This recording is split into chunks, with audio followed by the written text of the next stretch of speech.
ನಾಡು ನುಡಿ ವೈಭವದ ರತ್ನೋತ್ಸವ ದಶಮ ಸಂಭ್ರಮ. ಪ್ರತಿ ವರ್ಷ ರತ್ನೋತ್ಸವ ಅದಕ್ಕೆ ಚಾಲನೆ ಸಿಗುವುದು ರಳಕಟ್ಟೆಯ ಅಯ್ಯಪ್ಪ ದೇವಸ್ಥಾನದಿಂದ ರತ್ನೋತ್ಸವದ ಅಧ್ಯಕ್ಷರನ್ನು ಸಾಂಸ್ಕೃತಿಕ ವೈಭವದೊಂದಿಗೆ ಮೆರವಣಿಗೆಯಲ್ಲಿ ಕೊಂಡು ಹೋಗುವಂತಹ ಒಂದು ಅಪೂರ್ವ ದೃಶ್ಯ. ರಳಕಟ್ಟೆಯ ಅಯ್ಯಪ್ಪ ದೇವಸ್ಥಾನದಿಂದ ವಿದ್ಯಾರತ್ನ ವಿದ್ಯಾಸಂಸ್ಥೆಯ ತನಕ ನಡೆಯುತ್ತಿರುವಂತಹ ವರ್ಣರಂಜಿತ ಒಂದು ಶೋಭಾಯಾತ್ರೆ. ಕುಂಬಳೆ ಸುಂದರ್ರಾವ್, ಕಯ್ಯಾರ ಕಿಂಜಣ್ಣರೈ ಇವರ ನೆನಪಿನ ಸಭಾಂಗಣ ವೇದಿಕೆಯಲ್ಲಿ ನಡೆಯುವಂತಹ ಅಪೂರ್ವ ಕಾರ್ಯಕ್ರಮ ರತ್ನೋತ್ಸವ ದಶಮ ಸಂಭ್ರಮದ ಮೆರವಣಿಗೆಗೆ ಚಾಲನೆ.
ಡಾಕ್ಟರ್ ಧರ್ಮದರ್ಶಿ ಹರಿಕೃಷ್ಣರವರು, ಕೆ ರವೀಂದ್ರ ಶೆಟ್ಟಿ ಉಳಿದೊಂದು ಅಧ್ಯಕ್ಷರು, ಸೌಮ್ಯ ಆರ್ ಶೆಟ್ಟಿ ಕಾರ್ಯದರ್ಶಿ.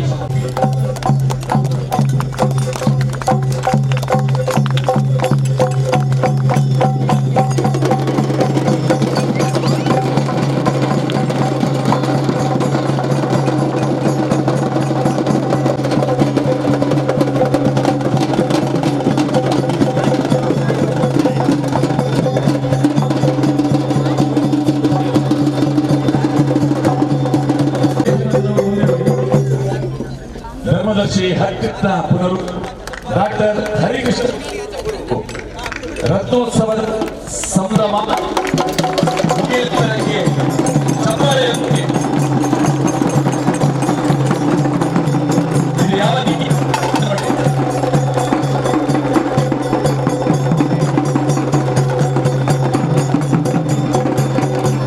बोलो भारत माता की।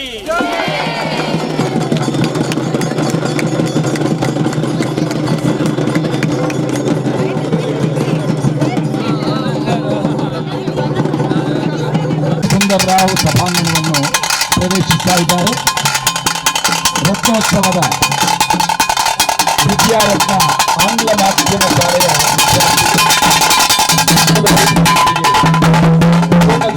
ಸ್ವಾಗತ ನೀಡಿ ಸಮ್ಮೇಳನ ಅಧ್ಯಕ್ಷರು ಹಾಗೂ ಅತಿಥಿಗಳನ್ನು ಬರಮಾಡಿಕೊಳ್ತಾ ಇದ್ದಾರೆ.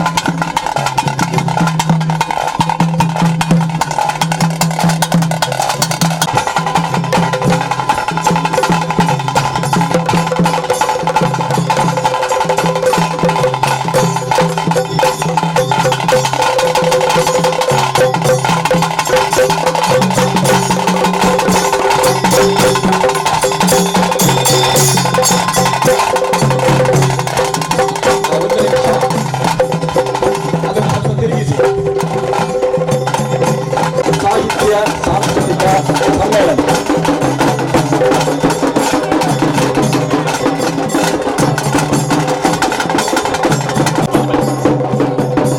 ಕಾರ್ಯಕ್ರಮ ದಶಮ ಸಂಭ್ರಮ ಈಗಾಗಲೇ ಕುಂಬಳೆ ಸುಂದರರಾವ್ ಸಭಾಂಗಣವನ್ನು ಪ್ರವೇಶ ಮಾಡಿ ಕೈಯಾರ ಕಿಂಜಣ್ಣರಯ್ಯವರ ಹೆಸರಿನ ವೇದಿಕೆಗೆ ಅತಿಥಿಗಳು ಆಗಮಿಸಿದ್ದಾರೆ. ವಿದ್ಯಾರತ್ನ ಆಂಗ್ಲ ಮಾಧ್ಯಮ ಶಾಲೆಯ ಬೇರೆ ಬೇರೆ ಸಾಂಸ್ಕೃತಿಕ ವಿಭಾಗದ ಆ ಒಂದು ಪರಿಚಯವನ್ನು ಈ ಸಂಸ್ಥೆಯ ವಿದ್ಯಾರ್ಥಿಗಳು ವೇಷಭೂಷಣವನ್ನು ಧರಿಸಿ ಮಾಡಿದ್ದಾರೆ. ಚಪ್ಪಾಳೆಯೊಂದಿಗೆ ಈ ಮಕ್ಕಳಿಗೆ ಅಭಿನಂದನೆಯನ್ನು ನೀಡುತ್ತಾ ವೇದಿಕೆಯಲ್ಲಿ ಪ್ರಧಾನವಾಗಿ ಪಟಕುಣಿತದ ಒಂದು ದೃಶ್ಯ ಕಾಣುತ್ತದೆ. ಚೆಂಡೆ ವಾದನ, ಕೊಂಬು, ಕಹಳೆ, ಕಂಸಾಳೆ, ಹಾಲಕ್ಕಿ, ವೀರಗಾಸೆ, ಹುಲಿವೇಷ, ಪೂಜಾ ಕುಣಿತ, ಅದೇ ರೀತಿ ಸ್ಕೌಟ್ಸ್ ಗೈಡ್ಸ್ ವಿದ್ಯಾರ್ಥಿಗಳು ಬಣ್ಣದ ಕೊಡೆಗಳೊಂದಿಗೆ ಸಮ್ಮೇಳನದ ಅಧ್ಯಕ್ಷರಾದ ಡಾಕ್ಟರ್ ಎಂ ಪ್ರಭಾಕರ್ ಜೋಶಿ ಅವರನ್ನು ಕೈಯಾರ ಕಿಂಜಣ್ಣರೈ ವೇದಿಕೆಗೆ ಎಲ್ಲರೂ ಚಪ್ಪಾಳೆಯೊಂದಿಗೆ ಚೆಂಡೆ ವಾದ್ಯರವದೊಂದಿಗೆ ಸ್ವಾಗತ. ಚೆಂಡೆ ವಾದನ.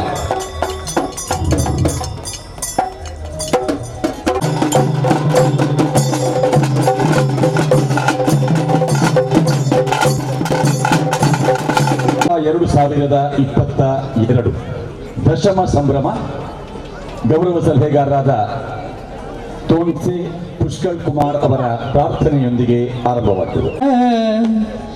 ನಿರ್ವಿಘ್ನಂ ಕುರು ಮೇ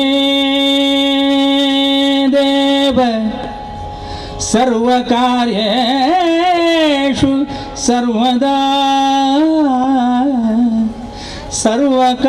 ಸರ್ವಕಾರ್ಯೇಷು ಸರ್ವದಾ सरस्वती नमस्तुभ्यं वरदे कामरूपिण्ये विद्यारंभं करिष्यामि सिद्धिर्भवतु मे सदा सिद्धिर्भवतु मे सदा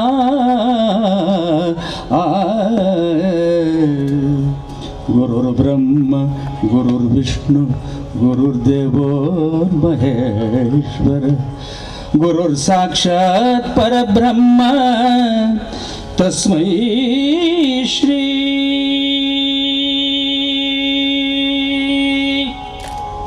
ಗುರವೇ ನಮಃ. ತಸ್ಮೈ ಶ್ರೀ ಗುರವೇ ನಮಃ. ತಸ್ಮೈ ಶ್ರೀ ಗುರವೇ ನಮಃ.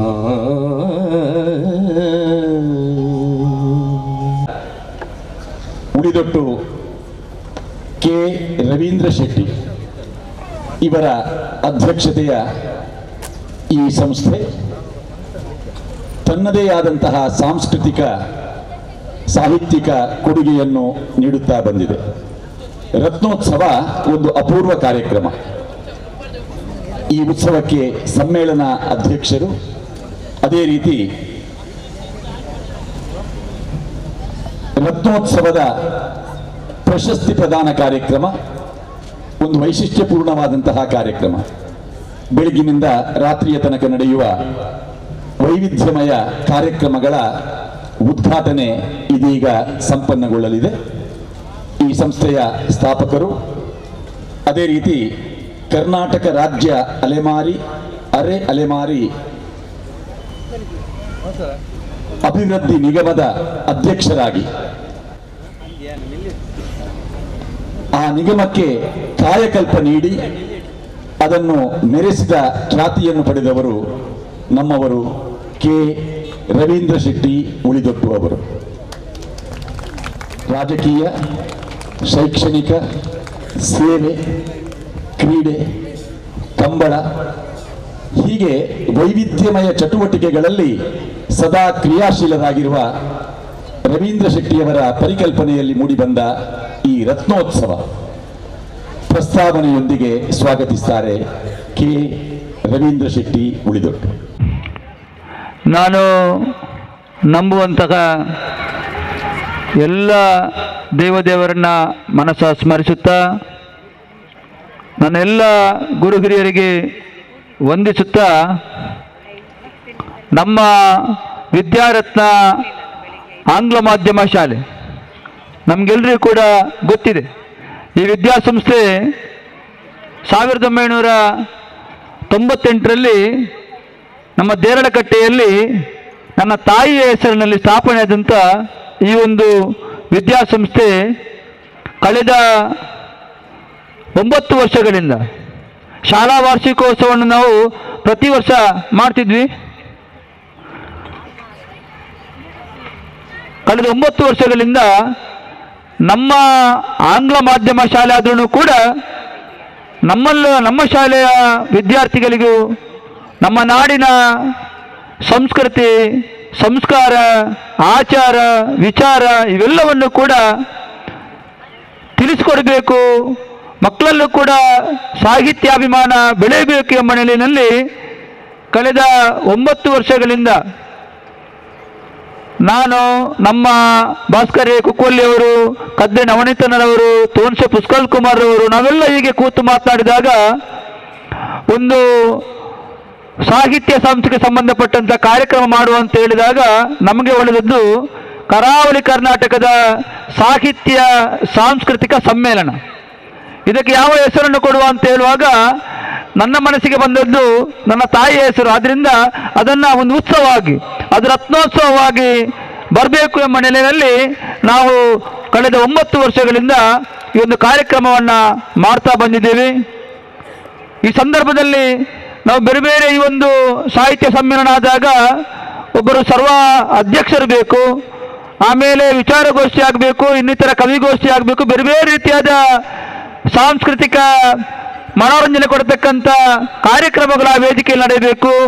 ಈ ರೀತಿಯಾಗಿ ನಾವು ಈ ಕಾರ್ಯಕ್ರಮವನ್ನು ಸಂಯೋಜನೆ ಮಾಡಿಕೊಂಡು ಅದರ ಜೊತೆಗೆ ಸಮಾರೋಪ ಸಮಾರಂಭದಲ್ಲಿ ಈ ನಾಡಿನಲ್ಲಿ ಒಳ್ಳೆಯ ಸಾಧನೆ ಮಾಡಿರ್ತಕ್ಕಂಥ ಒಬ್ಬರಿಗೆ ನಮ್ಮ ಸಂಸ್ಥೆಯ ಹೆಸರಿನಲ್ಲಿ ವಿದ್ಯಾರತ್ನ ಪ್ರಶಸ್ತಿಯನ್ನು ಕೊಡಬೇಕು ಎಂಬ ತೀರ್ಮಾನವನ್ನು ಮಾಡಿ ಪ್ರಥಮ ಬಾರಿಗೆ ನಾವು ಭಾಸ್ಕರ್ ಕುಕ್ಕೋಲಿ ಅವರಿಗೆ, ನಮ್ಮ ಖ್ಯಾತ ಸಂಗೀತ ನಿರ್ದೇಶಕ ನಮ್ಮೂರಿನ ಹುಡುಗ ಗುರುಕಿನನ್ರವರಿಗೆ, ನಮ್ಮ ಖ್ಯಾತ ವೈದ್ಯರಾದಂಥ ಡಾಕ್ಟರ್ BM ಹೆಗ್ಡೆ ಅವರಿಗೆ, ನಮ್ಮ ತಾಲ್ತಾಜೆ ಪಾಲ್ತಾಡಿ ರಾಮಕೃಷ್ಣ ಆಚಾರ್ಯ ಅವರಿಗೆ, ನಮ್ಮ ಕೈಯಾರ ಕಿಂಜನರಿ ಅವರಿಗೆ, ಪ್ರೊಫೆಸರ್ ಅಮೃತ ಸೋಮೇಶ್ವರ್ ಅವರಿಗೆ, ನಮ್ಮ ಕದ್ರಿ ನವನೀತ್ ಶೆಟ್ಟಿ ಅವರಿಗೆ, ನಮ್ಮ ಉದಯವಾಣಿಯ ಚೀಫ್ ಬ್ಯೂರೋ ಆಗಿರತಕ್ಕಂಥ ಮನೋಹರ್ ಪ್ರಸಾದ್ ಅವರಿಗೆ, ಅದೇ ರೀತಿ ಖ್ಯಾತ ಜಾದೂಗಾರರಾಗಿದ್ದಂಥ ಕುದ್ರೋಳಿ ಗಣೇಶ್ ಅವರಿಗೆ, ಈ ರೀತಿಯಾಗಿ 9 ಜನರಿಗೆ ನಾವು ಈಗಾಗಲೇ ವಿದ್ಯಾರತ್ನ ಪ್ರಶಸ್ತಿಯನ್ನ ನೀಡಿದ್ದೇವೆ.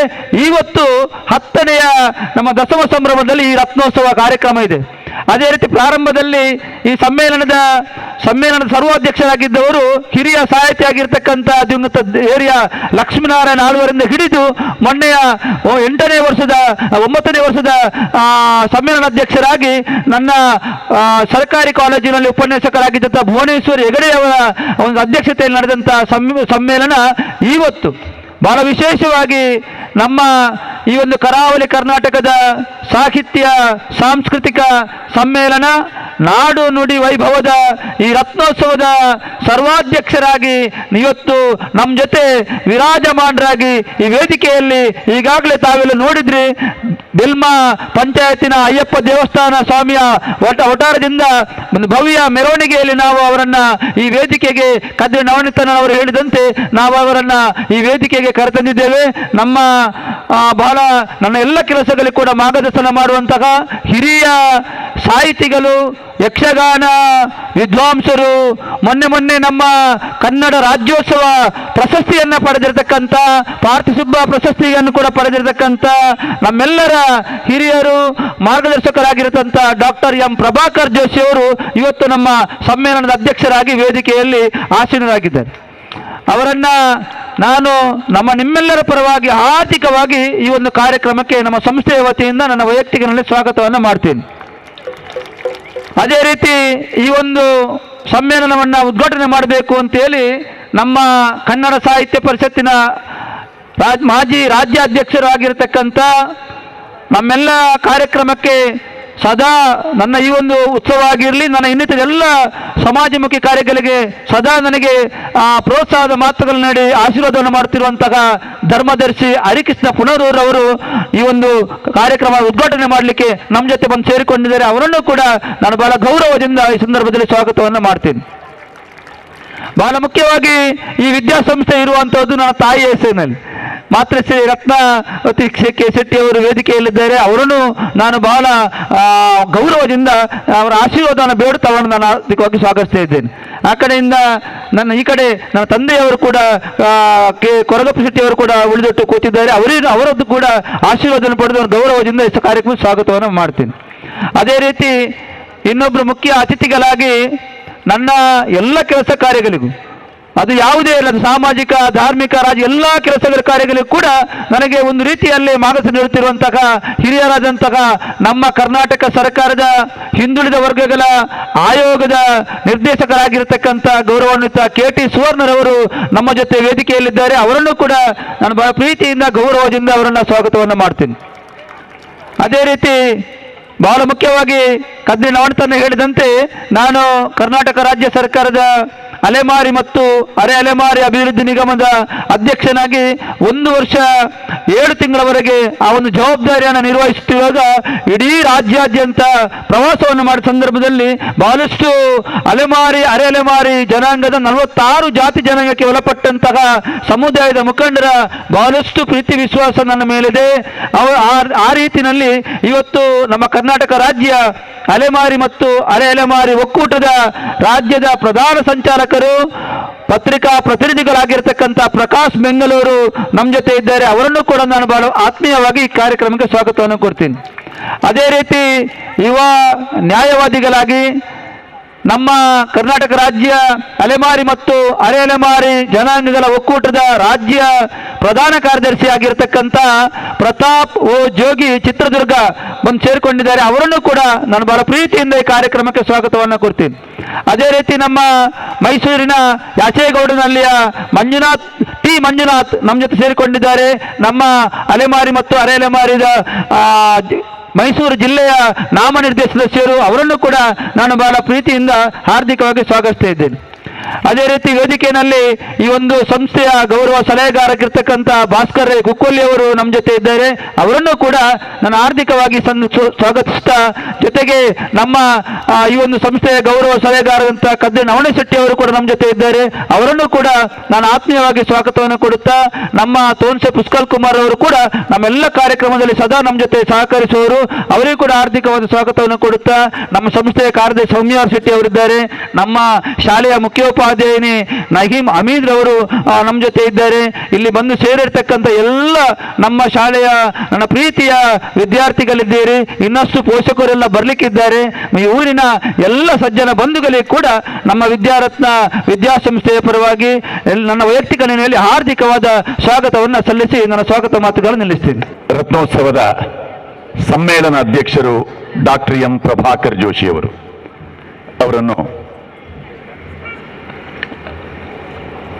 ಕೆ ರವೀಂದ್ರ ಶೆಟ್ಟಿ ಉಳಿದೊಟ್ಟು ಅಧ್ಯಕ್ಷರು ಸ್ವಾಗತಿಸುತ್ತಾರೆ.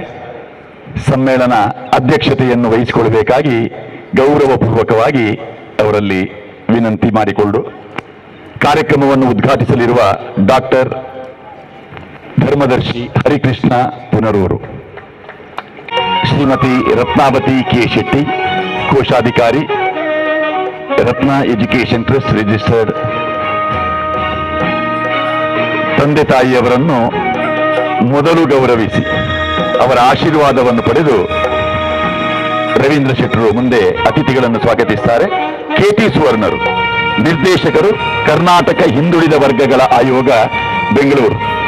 ನಮ್ಮ ಜಿಲ್ಲೆಯ ಯಾವುದೇ ಧಾರ್ಮಿಕ ಸಾಂಸ್ಕೃತಿಕ ಕಾರ್ಯಕ್ರಮಗಳಲ್ಲಿ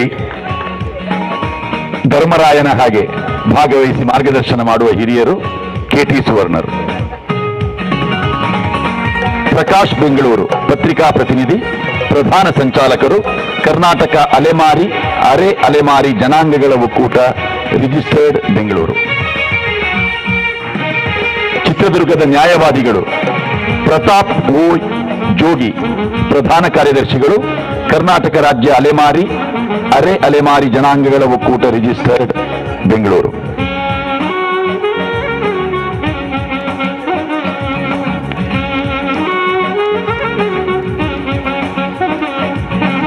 ಶ್ರೀ ಟಿ ಮಂಜುನಾಥ್,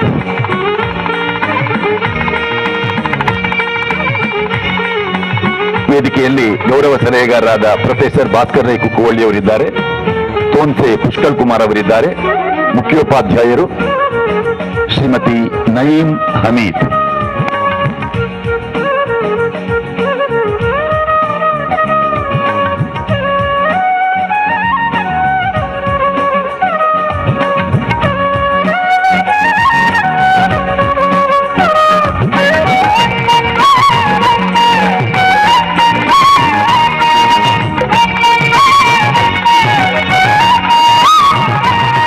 ಪುಷ್ಕಲ್ ಕುಮಾರ್,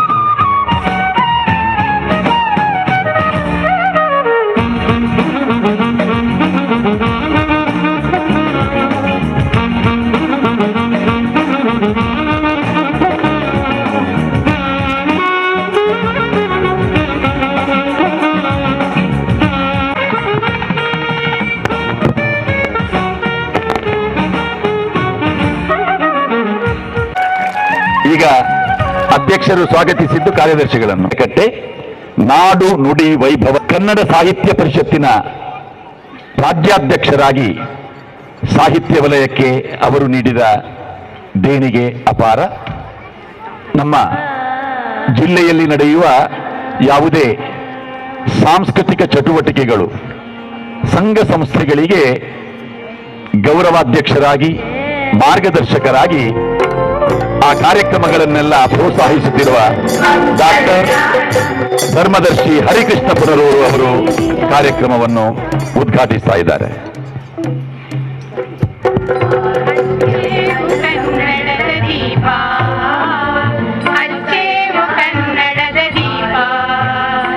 ಕರುನಾಡ ದೀಪ, ಸಿರಿನುಡಿಯ ದೀಪ, ಒಲವೆತ್ತಿ ತೋರುವ ದೀಪ, ಹಚ್ಚೇವು ಕನ್ನಡದ ದೀಪ, ಹಚ್ಚೇವು ಕನ್ನಡದ ದೀಪ. ಬಹುದಿನಗಳಿಂದ ಮೈಮರೆವೆಯಿಂದ ಕೂಡಿರುವ ಕೊಳೆಯ ಕೊಚ್ಚೇವು. ಎಲ್ಲೆಲ್ಲಿ ಕನ್ನಡದ ಕಂಪು ಸೂಸಲು ಅಲ್ಲಲ್ಲಿ ಕರ್ಣ ಚಾಚೇವು. ಮರೆತೇವು ಮನವ ತೆರೆದೇವು ಮನವ ಎರೆದೇವು ಒಲವ ಹಿಡಿ ನೆನಪ. ನರ ನರವನೆಲ್ಲ ಉರಿಗೊಳಿಸಿ ಹೊಸೆದು ಹಚ್ಚೇವು ಕನ್ನಡದ ದೀಪ. ಹಚ್ಚೇವು ಕನ್ನಡದ ದೀಪ. ಹಚ್ಚೇವು ಕನ್ನಡದ ದೀಪ. ದೀಪಗಳ ಬೆಳಕ ಬೀರೇವು.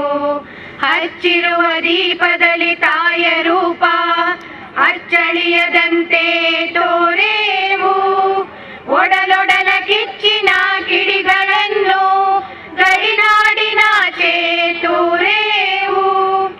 ಒಮ್ಮಿರಲು ಪ್ರೀತಿ ಎಲ್ಲಿ ಅದು ಬೀದಿ ನಾಡೊಲವೆ ನೀತಿ ಹಿಡಿ ನೆನಪ. ಮನೆ ಮನೆಗಳಲ್ಲಿ ಮನ ಮನಗಳಲ್ಲಿ ಹಚ್ಚೇವು ಕನ್ನಡದ ದೀಪ. ಹಚ್ಚೇವು ಕನ್ನಡದ ದೀಪ. ಹಚ್ಚೇವು ಕನ್ನಡದ ದೀಪ. ಕರುನಾಡ ದೀಪ ಸಿರಿನುಡಿಯ ದೀಪ ಒಲವೆತ್ತಿ ತೋರುವ ದೀಪ. ಹಚ್ಚೇವು ಕನ್ನಡದ ದೀಪ. ಹಚ್ಚೇವು ಕನ್ನಡದ ದೀಪ. ರತ್ನೋತ್ಸವವನ್ನು ಉದ್ಘಾಟಿಸಿದ ಡಾಕ್ಟರ್ ಧರ್ಮದರ್ಶಿ ಹರಿಕೃಷ್ಣ ಪುನರೂರು ಅವರಿಂದ ಉದ್ಘಾಟನಾ ನುಡಿ. ದಶಮಾನೋತ್ಸವವನ್ನು ಕಾಣ್ತಿರುವ ರಥೋತ್ಸವ. ನಾನು ಇದರ ಪ್ರತಿ ಉತ್ಸವದಲ್ಲೂ ನಾನು ಭಾಗವಹಿಸ್ತಾ ಇದ್ದೇನೆ. ಯಾಕೆಂದರೆ ರವೀಂದ್ರ ಶೆಟ್ಟರು ಮಾಡುವಂಥ ಒಳ್ಳೆಯ ಕೆಲಸ. ಯಾಕಂದರೆ ಇಂಗ್ಲೀಷ್ ಮಾಧ್ಯಮ ಶಾಲೆ ಇರ್ಬೋದು, ಆದರೆ ಕನ್ನಡದ ಬಗ್ಗೆ ವಿಶೇಷ ಆಸಕ್ತಿ ವಹಿಸಿ ನಮ್ಮ ಕಲೆಗಳ ಬಗ್ಗೆ ವಿಶೇಷ ಆಸಕ್ತಿ ವಹಿಸಿ ಪ್ರೋತ್ಸಾಹಿಸುವಂಥ ಕೆಲಸ ಮಾಡ್ತಾ ಇದ್ದಾರೆ. ಇವತ್ತು ನೋಡಿದ ಮೆರವಣಿಗೆಯಲ್ಲಿ ನೋಡಿದಿರಿ, ಕೇವಲ ಇದಲ್ಲ, ನಾನಾ ರೀತಿಯ ನಾಡಿನ ವಿವಿಧ ವೇಷಗಳನ್ನು ತರಿಸಿಬಿಟ್ಟು ಜನಗಳಿಗೆ ನೋಡುವಂಥ ಅವಕಾಶ ಮಾಡಿಕೊಟ್ಟಿದ್ದಾರೆ. ಇಡೀ ದಿವಸ ಕಾರ್ಯಕ್ರಮ ಇದೆ. ನಾಡನುಡಿಗೆ ಕೆಲಸ ಮಾಡಿದ ಒಳ್ಳೆಯವರನ್ನು ನೋಡಿ ಗುರುತಿಸುವಂಥ ಕೆಲಸ ಕೂಡ ಮಾಡ್ತಾ ಇದ್ದಾರೆ. ಯಾಕೆಂದರೆ ಅವರು ಬಯಸದಿದ್ದರೂ ಇವರು ಗುರುತಿಸಿ ಇನ್ನಷ್ಟು ನಾಡಿನುಡಿಗೆ ಕೆಲಸ ಮಾಡಿ ಅಂತ ಪ್ರೋತ್ಸಾಹ ಕೆಲಸ ಮಾಡ್ತಾ ಇದ್ದಾರೆ. ಅವರ ತಾಯಿಯ ಹೆಸರಿನಲ್ಲಿ ಮಾತೃ ಹೆಸರಿನಲ್ಲಿ ಈ ರತ್ನೋತ್ಸವವನ್ನು ಮಾಡಿಬಿಟ್ಟು ವಿದ್ಯಾಸಂಸ್ಥೆಯನ್ನು ತೆರೆದು ಬಿಟ್ಟು ಒಳ್ಳೆಯ ಕೆಲಸ ನಿರಂತರವಾಗಿ ಮಾಡ್ತಾ ಬರ್ತಾ ಇದ್ದಾರೆ. ಇದರಿಂದಾಗಿ ನಮಗೆಲ್ಲರಿಗೂ ಸಂತೋಷ. ಯಾಕೆ ಅಂತ ಹೇಳಿದರೆ ಇವತ್ತು ನಾವು ಕನ್ನಡಮ್ಮನ ಮಕ್ಕಳು. ಇಂಗ್ಲೀಷ್ ಮಾಧ್ಯಮ ಬೇಕು. ಯಾಕೆಂತ ಹೇಳಿದರೆ ಜಗತ್ತು ಸುತ್ತಬೇಕಾದ್ರೆ ಇಂಗ್ಲೀಷ್ ಬೇಕೇ ಬೇಕು. ಅದರ ಜೊತೆಗೆ ಕನ್ನಡವನ್ನು ಮರಿಬಾರದು ಅಂತ ಹೇಳಿದರೆ ಕನ್ನಡದ ಬಗ್ಗೆ ವಿಶೇಷ ಕೆಲಸ ಮಾಡುವಂಥ ಕೆಲಸವನ್ನು ರವೀಂದ್ರ ಶೆಟ್ಟರು ಮಾಡ್ತಾ ಇದ್ದಾರೆ. ಅದು ಒಳನಾಡಿಗಳನ್ನು ಹಿಡಿದುಕೊಂಡು ಈ ರೀತಿ ಕೆಲಸ ಆದಾಗ ಕನ್ನಡ ಉಳಿತದೆ. ಇಲ್ಲಂದರೆ ಈಗ ಸರ್ಕಾರದ ಧೋರಣೆಯಿಂದ ಕನ್ನಡ ಉಳಿಯುವ ನನಗೆ ಸಂಶಯ. ಯಾಕೆ ಅಂತ ಹೇಳಿದರೆ ವರ್ಷಕ್ಕೆ 2200-2300 ಕನ್ನಡ ಶಾಲೆಗಳು ಮುಚ್ಚುತ್ತಾ ಇದೆ. ಅದನ್ನು ಉಳಿಸಿಕೊಳ್ಳುವಂಥ ಹೇಗೆ? ನಿಮ್ಮಂಥವರೇ ಆ ರೀತಿಯಲ್ಲಿ ರವೀಂದ್ರ ಶೆಟ್ಟರು ಒಳ್ಳೆಯ ಕೆಲಸ ಮಾಡ್ತಾ ಇದ್ದಾರೆ. ಕನ್ನಡ ಮಕ್ಕಳಿಗೆ ಕನ್ನಡ ಓದು ಬರಹ ಮತ್ತು ಬರೆಯುವಂಥ ವ್ಯವಸ್ಥೆಯನ್ನು ಶಾಲೆಯಲ್ಲಿ ಕಲಿಸಿಕೊಡುವಂಥ ಕೆಲಸ ಮಾಡಿದ್ದಾರೆ. ಈ ರೀತಿ ನಾವು ಕನ್ನಡವನ್ನು ಉಳಿಸುವಂಥ ಕೆಲಸ ಮಾಡುವ. ಪ್ರಭಾಕರ್ ಜೋಶಿ ಅವರ ಬಗ್ಗೆ ನಿಮಗೆಲ್ಲರಿಗೂ ಗೊತ್ತಿದೆ. ಹಿರಿಯ ಸಾಹಿತಿ, ಅಧ್ಯಾಪಕರಾಗಿ ಸಾವಿರಾರು ವಿದ್ಯಾರ್ಥಿಗಳು ವಿದ್ಯೆ ಹೇಳಿದವರು. ಹಿರಿಯ ಸಾಹಿತಿಗಳಾಗಿ ಕೆಲಸ ಮಾಡಿದರು. ಯಕ್ಷಗಾನದಲ್ಲಿ ಕೆಲಸ ಮಾಡ್ತಾ ಇದ್ದಾರೆ. ಅವರಿಗೆ ಯಾವಾಗಲೂ ಕರ್ನಾಟಕ ರಾಜ್ಯೋತ್ಸವ ಬರಬೇಕಿತ್ತು. ಏನೋ ತಡವಾಗಿ ಆದರೂ ಬಂದಿದೆ ಅಷ್ಟೇ. ಯಾಕೆಂತ ಹೇಳಿದ್ರೆ ಅಂಥ ಪ್ರತಿಭೆ ಅವರಲ್ಲಿದೆ. ಏನೇ ಇರಲಿ, ಅವರ ಒಂದು ಅಧ್ಯಕ್ಷತೆಯಲ್ಲಿ ಇಡೀ ದಿನದ ಕಾರ್ಯಕ್ರಮ ನಡೀತಾ ಇದೆ. ನೀವೆಲ್ಲ ಇದರಲ್ಲಿ ಮಕ್ಕಳೆಲ್ಲ ಭಾಗವಹಿಸಿಬಿಟ್ಟು ನಾಳೆ ನಿಮಗಿಂತ ಅವಕಾಶ ಸಿಗಬೇಕು ದೊಡ್ಡದಾದಾಗ. ಯಾಕೆಂದರೆ ಕೇವಲ ಹಣ ಸಂಪಾದನೆ ಮಾಡುವುದಲ್ಲ, ಅದರ ಜೊತೆಗೆ ಸಮಾಜದ ಸೇವೆ, ಸಾಹಿತ್ಯ ಸೇವೆ ಎಲ್ಲ ಮಾಡಿದಾಗ ನಿಮ್ಮನ್ನು ಸಮಾಜ ಗುರುತಿಸ್ತದೆ. ಅಂಥ ಕೆಲಸ ಆಗಲಿ ಅಂತ ಹೇಳುತ್ತಾ ಕಾರ್ಯಕ್ರಮಕ್ಕೆ ಯಾಕೆ ನಾವು ಉದ್ಘಾಟನೆ ಮಾಡಿದರೆ, ಯಾಕಂದರೆ ದೀಪ ಬೆಳಗಿದಾಗೆ ಕತ್ತಲೆಯಿಂದ ಬೆಳಕಿನೆಡೆಗೆ ನಿಮ್ಮ ಸೇವೆ ಎಲ್ಲ ಅನ್ನತ್ವವಾಗಿ ಬಿಟ್ಟು ಬೆಳಕಿನೆಡೆಗೆ ನೀವೆಲ್ಲ ಬರಬೇಕು. ಆದ್ದರಿಂದ ನೀವೆಲ್ಲ ಕನ್ನಡದಲ್ಲಿ ಒಳ್ಳೆಯ ಪಂಡಿತರಾಗಬೇಕು, ಎಲ್ಲ ಕಲೆಯಲ್ಲಿ ಮುಂದೆ ಬರಬೇಕು, ಇಂಗ್ಲೀಷ್ ಮಾಧ್ಯಮವನ್ನು ಕಲಿಬೇಕು. ಎಲ್ಲ ರೀತಿಯಲ್ಲೂ ನಾಡಿಗೆ ರತ್ನೋತ್ಸವ ಒಂದು ಮಾದರಿಯಾಗಿ ಆಗಿದೆ. ಅದನ್ನು ಉಳಿಸಿಕೊಳ್ಳುವಂಥ ಕೆಲಸ ಮಾಡುವ ಅಂತ ಹೇಳುತ್ತಾ ರವೀಂದ್ರ ಶೆಟ್ಟರ್ ಅವರ ಕುಟುಂಬಕ್ಕೆ ಶುಭ ಹಾರೈಸುತ್ತಾ ಕನ್ನಡಮ್ಮನಿಗೆ ಜೈ ಹೇಳುತ್ತಾ ಬೇರೊಂದು ಕಾರ್ಯಕ್ರಮ ಹೋಗಲಿಕ್ಕಿರುವುದನ್ನು ದಯಮಾಡಿ ಶ್ರಮಿಸಬೇಕೆಂದು ಕೇಳುತ್ತಾ ನನ್ನ ಮಾತು ಮುಗಿಸ್ತೇನೆ. ನಮಸ್ಕಾರ. ಈ ಇಳಿ ವಯಸ್ಸಿನಲ್ಲೂ ಪ್ರತಿದಿನ 16 ಕಾರ್ಯಕ್ರಮಗಳಲ್ಲಿ ಭಾಗವಹಿಸುತ್ತಿರುವ, ಪಾದರಸದಂತಹ ಚಟುವಟಿಕೆಗಳನ್ನು ನಿರಂತರವಾಗಿ ನಡೆಸುತ್ತಿರುವ ಕ್ರಿಯಾಶೀಲರು ಧರ್ಮದರ್ಶಿ ಹರಿಕೃಷ್ಣ ಪುನರೂರು ಅವರನ್ನು ಬೀಳ್ಕೊಡ್ತಾ ಇದ್ದೇವೆ. ಸೈಂಟ್ ಫ್ಲವರ್ಸ್ ಸ್ಕೂಲ್ ಬೆಂಗಳೂರು ಹಾಗೂ ಹಿಂದಿ ಪತ್ರಿಕೆಯ ಲೋಕೇಶ್ HOD ಹಿಂದಿ ಪತ್ರಿಕೆ ಅವರನ್ನು ಬರಮಾಡಿಕೊಂಡು ರವೀಂದ್ರ ಶೆಟ್ಟಿಯವರವರನ್ನು ಸ್ವಾಗತಿಸ್ತಾರೆ. ಬಂಧುಗಳೇ, ಸಮ್ಮೇಳನ ಅಧ್ಯಕ್ಷರನ್ನು ನಾವೀಗ ಬೆಳ್ಮ ಪಂಚಾಯಿತಿನಿಂದ ಅಯ್ಯಪ್ಪ ಮಂದಿರದ ಆ ಪ್ರದೇಶದಿಂದ ಕುಂಬಳೆ ಸುಂದರ್ರಾವ್ ಸಭಾಂಗಣಕ್ಕೆ ಕಯ್ಯಾರ ಕಿಂಜಣ್ಣರೈ ವೇದಿಕೆಗೆ ಬರಮಾಡಿಕೊಂಡಿದ್ದೇವೆ. ಅಧ್ಯಕ್ಷ ಪೀಠದಲ್ಲಿ ಡಾಕ್ಟರ್ ಎಂ ಪ್ರಭಾಕರ್ ಜೋಶಿ ಅವರಿದ್ದಾರೆ. ಅವರ ಪರಿಚಯ ನಮಗೆಲ್ಲರಿಗೂ ಇದೆ, ಆದರೆ ಔಪಚಾರಿಕವಾಗಿ ಅವರನ್ನು ಸಭೆಗೆ ಪರಿಚಯಿಸುವುದು ನಮ್ಮ ಧರ್ಮ. ಗೌರವ ಸಲಹೆಗಾರರಾದ ಭಾಸ್ಕರ್ ರೈ ಕುಕ್ಕುವಳ್ಳಿಯವರು ಡಾಕ್ಟರ್ ಎಂ ಪ್ರಭಾಕರ್ ಜೋಶಿ ಅಂದರೆ ನಮ್ಮ ಸಮ್ಮೇಳನ ಅಧ್ಯಕ್ಷರ ಪರಿಚಯವನ್ನು ಮಾಡ್ತಾರೆ. ಕಳೆದ 9 ವರ್ಷಗಳಿಂದ ಈ ವರ್ಷ ಸೇರಿದರೆ 10ನೇ ವರ್ಷದ ಒಂದು ಸಂಭ್ರಮದ ಒಂದು ಕಾರ್ಯಕ್ರಮ ಒಂದು ಆಂಗ್ಲ ಮಾಧ್ಯಮ ಶಾಲೆಯಲ್ಲಿ ನಡೆಯುತ್ತಾ ಇರುವಂಥ ಕನ್ನಡದ ಒಂದು ಪರಿಚಾರಿಕೆ. ಬಹಳ ವಿಶೇಷವಾಗಿ ಇದರ ಜೊತೆಯಲ್ಲಿ ತೊಡಗಿಸಿಕೊಳ್ಳುವಂಥ ಒಂದು ಧನ್ಯತೆ, ಸಂತೋಷ ನಮ್ಮದು ಕೂಡ. ಕರಾವಳಿ ಎನ್ನುವಂಥದ್ದು ಒಂದು ಸಮ್ಮಿಶ್ರ ಸಂಸ್ಕೃತಿಯ ಒಂದು ಪ್ರತೀಕ. ಹಾಗಾಗಿ ಇಲ್ಲಿ ಭಾಷೆ, ಸಾಹಿತ್ಯ, ಸಂಸ್ಕೃತಿ ಈ ಎಲ್ಲಕ್ಕೂ ಮನ್ನಣೆ ಮಾಡುವಂಥ ಕೆಲಸಗಳು ನಿರಂತರ ನಡೀತಾ ಇದ್ದಾವೆ. ಈ ರತ್ನೋತ್ಸವ ಅದರಲ್ಲಿ ಕೂಡ ಒಂದು. ಈ ವೇದಿಕೆಗೆ ಕಯ್ಯಾರ ಕಿಂಜಣ್ಣರಯ್ಯವರನ ಹೆಸರನ್ನು ಇಟ್ಟಿದ್ದಾರೆ. ಅದು ಕರ್ನಾಟಕದ ಅಂತರ್ಗತವಾದಂತಹ ತುಳುನಾಡು ನಮ್ಮದು ಅಂತ ಹೇಳಿಕೊಂಡು ಬಂದವರು ಕಯ್ಯಾರರು. ಹಾಗೆ ಅವರಿಗೆ ಮನೆಗೆ ಹೋಗಿ ಒಂದು ಸಲ ನಾವು ಈ ರತ್ನೋತ್ಸವ ವಿದ್ಯಾರತ್ನ ಪ್ರಶಸ್ತಿಯನ್ನು ಕೂಡ ಕೊಟ್ಟ ನೆನಪಾಗ್ತದೆ ಆ ಒಂದು ಹಿರಿಯ ಜೀವಕ್ಕೆ. ಆಮೇಲೆ ಮೊನ್ನೆ ತಾನೇ ನಮ್ಮ ನಗರಿದಂತಹ ಯಕ್ಷಗಾನದ ಸರ್ವಶ್ರೇಷ್ಠ ಕಲಾವಿದರಾದಂತಹ ಕುಂಬಳೆ ಸುಂದರ್ರಾಯರ ಹೆಸರನ್ನು ಈ ಸಭಾಂಗಣಕ್ಕೆ ಇರಿಸಲಾಗಿದೆ. ನವೆಂಬರ್ ಕೊನೆಯಲ್ಲಿ ಅವರು ನಮ್ಮನ್ನು ಅಗಲಿ ಹೋದರು. ಕನ್ನಡದ ನಿಜವಾದ ಒಬ್ಬ ವ್ಯಕ್ತಿತ್ವವನ್ನು ಹೊಂದಿರತಕ್ಕಂತಹ ಒಬ್ಬ ಸಾಧಕ ಅವರು. ಹಾಗಾಗಿ ಅವರನ್ನು ಕೂಡ ಈ ಸಂದರ್ಭದಲ್ಲಿ ನಾವು ನೆನಪಿಸಿಕೊಳ್ಬೇಕು. ವ್ಯಕ್ತಿಗಳಿಗೆ, ವ್ಯಕ್ತಿತ್ವಕ್ಕೆ ಮತ್ತು ಸಂಸ್ಥೆಗೆ, ಬೇರೆ ಬೇರೆ ಸಂಘಟನೆಗಳಿಗೆ ಬೆಲೆ ಕೊಡುವಂಥ ಕೆಲಸವನ್ನು ರವೀಂದ್ರ ಶೆಟ್ಟರು ಅವರ ಈ ಒಂದು ಅಧ್ಯಕ್ಷತೆಯಲ್ಲಿ ಮಾಡಿಕೊಂಡು ಬಂದಿದ್ದಾರೆ. ಇವತ್ತು ನನಗೆ ಬಹಳ ಸಂತೋಷ ಏನಂದರೆ, ದಶಮದ ಈ ಸಂಭ್ರಮಕ್ಕೆ ಸಮ್ಮೇಳನದ ಅಧ್ಯಕ್ಷರಾಗಿ ಒದಗಿ ಬಂದವರು ಬಹುಶ್ರುತ ವಿದ್ವಾಂಸರಾದಂಥ ಡಾಕ್ಟರ್ ಎಂ ಪ್ರಭಾಕರ ಜೋಶಿ ಅವರು. ಹಾಗಾಗಿ ಅವರ ಪರಿಚಯ ಇಡೀ ನಾಡಿಗೆ ಇದೆ. ಅವರನ್ನು ಪರಿಚಯಿಸುವುದ್ರೆ ಸೂರ್ಯನಿಗೆ ಸೊಡರು ಹೇಳಿದ ಹಾಗೆ ಅಂತ ಕವಿಗಳು ಹೇಳಿದ ಹಾಗೆ. ಹಾಗಾಗಿ ಸಂಕ್ಷಿಪ್ತವಾಗಿ ಅವರ ಬಗ್ಗೆ 2 ಮಾತುಗಳನ್ನು ಮಾತ್ರ ನಾನು ಹೇಳಬಲ್ಲೆ.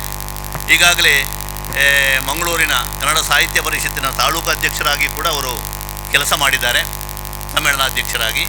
ಬೇರೆ ಬೇರೆ ನಮ್ಮ ನಾಡು ಮಾತ್ರ ಅಲ್ಲ, ವಿದೇಶಗಳಲ್ಲಿಯೂ ಕೂಡ ಕನ್ನಡ, ಯಕ್ಷಗಾನ ಮತ್ತು ಬೇರೆ ಬೇರೆ ರೀತಿಯ ಭಾರತೀಯವಾದಂತಹ ಒಂದು ಸಂಸ್ಕೃತಿಯ ಪ್ರತಿಪಾದನೆಯನ್ನು ಮಾಡಿಕೊಂಡು ಬಂದಂತಹ ನಮ್ಮ ನಡುವಿನ ಒಬ್ಬ ಹಿರಿಯ ವಿದ್ವಾಂಸರು ಡಾಕ್ಟರ್ ಎಂ ಪ್ರಭಾಕರ ಜೋಶಿಯವರು ಸುದೀರ್ಘ ಕಾಲ ಒಬ್ಬ ಪ್ರಾಧ್ಯಾಪಕರಾಗಿ ಬೆಸೆಂಟ್ ಪದವಿ ಪೂರ್ವ ಕಾಲೇಜಿನಲ್ಲಿ ಪ್ರಾಂಶುಪಾಲರಾಗಿ ನಿವೃತ್ತರಾದರು.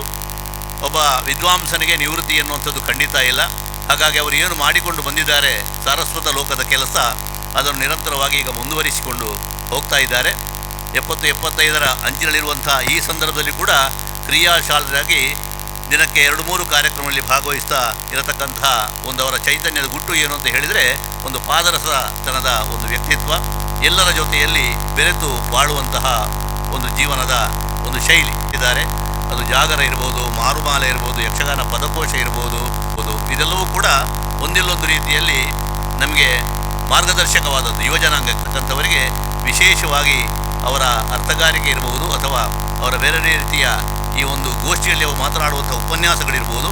ದೀರ್ಘಕಾಲ ಹಿರಿಯ ತಲೆಮಾರಿನಿಂದ ಈಗಿನ ತಲೆಮಾರಿನವರೆಗೆ ಒಂದು ವಿದ್ವಾಂಸರ ಕೊಂಡಿಯಾಗಿ ಯಕ್ಷಗಾನ ಕ್ಷೇತ್ರದಲ್ಲಿ ವಿಶೇಷವಾದಂತಹ ಸಾಧನೆಯನ್ನು ಮಾಡಿದವರು. ಬೇರೆ ಬೇರೆ ಸಂಘಟನೆಗಳಿಗೆ ಒಂದು ರೀತಿಯಲ್ಲಿ ಒಂದು ಸಲಹೆಗಾರರಾಗಿ ಕೂಡ ಅವರು ಕೆಲಸ ಮಾಡಿದ್ದಾರೆ.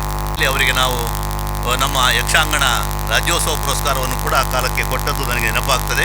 ಇಡೀ ವಾರ ಅವರ ಜೋಶಿ ವಾಗರ್ಥ ಸರಣಿ ಎನ್ನುವಂಥ ಕಾರ್ಯಕ್ರಮವನ್ನು ಆ ಸಪ್ತಾಹದಲ್ಲಿ ಮಾಡಿಕೊಂಡು ಪ್ರತಿ ದಿವಸ ಅವರ ಅರ್ಥವನ್ನು ಕೇಳುವಂಥ ಒಂದು ಅವಕಾಶವನ್ನು ಕೂಡ ಮಾಡಿದ್ದು ನಮಗೆ ನೆನಪಾಗ್ತದೆ. ಅದನ್ನು ಕೂಡ ನಮ್ಮ ಡಾಕ್ಟರ್ ಎಂ ಪ್ರಭಾಕರ ಜೋಶಿಯವರು ಪಡೆದಿದ್ದಾರೆ. ಬಹಳ ಮುಖ್ಯವಾಗಿ ಯಕ್ಷಗಾನ ಅಕಾಡೆಮಿ ಪ್ರಾರಂಭ ಮಾಡಿರುವಂಥ ಪಾರ್ಥಿಸುಬ್ಬ ಪ್ರಶಸ್ತಿ, ಅದು ಪ್ರತಿಷ್ಠೆಯ ಪ್ರಶಸ್ತಿ, ಅದನ್ನು ಪಡ್ಕೊಂಡಿದ್ದಾರೆ. ಈ ಘೋಷವಾಗುವ ರೀತಿಯಲ್ಲಿ ಕರ್ನಾಟಕ ರಾಜ್ಯೋತ್ಸವದ ಪ್ರಶಸ್ತಿಯನ್ನು ಕೂಡ ಅವರು ಪಡ್ಕೊಂಡಿದ್ದಾರೆ. ಅವರು ಬಹುಶಃ ಎಲ್ಲ ಸಣ್ಣದು ದೊಡ್ಡದು ಅಂತಲ್ಲ, ಯಾವ ಕಾರ್ಯಕ್ರಮದಲ್ಲಿಯೂ ಕೂಡ ಅವರು ಹೋಗಿ ಒಬ್ಬ ಕಾರ್ಯಕರ್ತರಾಗಿ ಕೂಡ ದುಡಿದದ್ದನ್ನು ನಾವು ಕಾಣುತ್ತೇವೆ. ಮತ್ತು ಯಾವುದೇ ಒಂದು ಕಾರ್ಯಕ್ರಮ ಮಾಡಬೇಕಾಗಿದ್ದರೆ ಅದಕ್ಕೆ ಶಿಸ್ತುಬದ್ಧವಾದಂಥ ಒಂದು ರೂಪುರೇಷವನ್ನು ಹಾಕುವಲ್ಲಿ ಅವರು ಕೂಡ ಸಮರ್ಥರು. ಅಧ್ಯಕ್ಷರಾಗಿ ದೊರೆತದ್ದು ಬಹಳ ವಿಶೇಷ. ಯಾಕಂದರೆ ಕೇವಲ ಸಾಹಿತ್ಯವನ್ನು ಮಾತ್ರ ನಾವು ಈ ಒಂದು ಸಮ್ಮೇಳನಾಧ್ಯಕ್ಷತೆಗೆ ಆರಿಸುವುದಲ್ಲ, ಸಾಹಿತ್ಯ ಮತ್ತು ಸಂಸ್ಕೃತಿ ಅದು ಒಂದೇ ನಾಣ್ಯದ ಎರಡು ಮುಖಗಳಿದ್ದಾಗೆ. ಸಾಹಿತ್ಯದಲ್ಲಿಯೂ ಸಂಸ್ಕೃತಿ ಇದೆ, ಸಂಸ್ಕೃತಿಯಲ್ಲೂ ಸಾಹಿತ್ಯದ ಸಂದರ್ಭಗಳು ಬೇಕು. ಹರಡವಾದಂಥ ಒಂದು ಮಹತ್ವವನ್ನು ಕೊಡುವುದಕ್ಕೆ ಇವತ್ತು ನಮ್ಮ ಡಾಕ್ಟರ್ ಎಂ ಪ್ರಭಾಕರ ಜೋಶಿಯವರು ನಮ್ಮ ಜೊತೆ ಇದ್ದಾರೆ. ಅವರನ್ನು ಪ್ರೀತಿಯಿಂದ ಸ್ವಾಗತಿಸ್ತಾ ಅವರ ಬಗ್ಗೆ ಅಭಿಮಾನದ ಮಾತುಗಳನ್ನು ಆಡುತ್ತಾ ನನ್ನ ಮಾತುಗಳಲ್ಲಿ ಮುಗಿಸ್ತೇನೆ. ನಮಸ್ಕಾರ. ಇದೀಗ ಶ್ರೀ ಕೆ.ಟಿ. ಸುವರ್ಣ ನಿರ್ದೇಶಕರು, ಕರ್ನಾಟಕ ಹಿಂದುಳಿದ ವರ್ಗಗಳ Mahendra saint flower school Bengaluru ಅವರನ್ನು ರವೀಂದ್ರ ಶೆಟ್ಟಿ ಅವರು ಸ್ವಾಗತಿಸ್ತಾರೆ. ಲೋಕೇಶ್ ಎಚ್.ಓ.ಡಿ. ಹಿಂದಿ ಪತ್ರಿಕೆ, ಪ್ರೀತಿಪೂರ್ವಕ ಸ್ವಾಗತ. ಅದೇ ರೀತಿ ನಮ್ಮೊಂದಿಗೆ ಕುಂಬಳೆ ಸುಂದರರಾವ್ ಸಭಾಂಗಣದಲ್ಲಿ ಆಸೀನರಾಗಿದ್ದಾರೆ ಧಾರ್ಮಿಕ ಕ್ಷೇತ್ರದ ಪ್ರಮುಖರಾದ ಸಂತೋಷ್ ರೈ ಬುಳಿಯಾರು. ಅವರ ಉಪಸ್ಥಿತಿಯನ್ನು ಗೌರವಪೂರ್ವಕವಾಗಿ ದಯವಿಟ್ಟೊಮ್ಮೆ ವೇದಿಕೆಗೆ ಬಂದು ಸ್ಮರಣಿಕೆಯನ್ನು ಸ್ವೀಕರಿಸಿ. ಕಾರ್ಯಬಾಹುಳ್ಯದಿಂದ ಅವರು ಕೆಳಗಡೆ ಇದ್ದಾರೆ, ಮುಂದೆ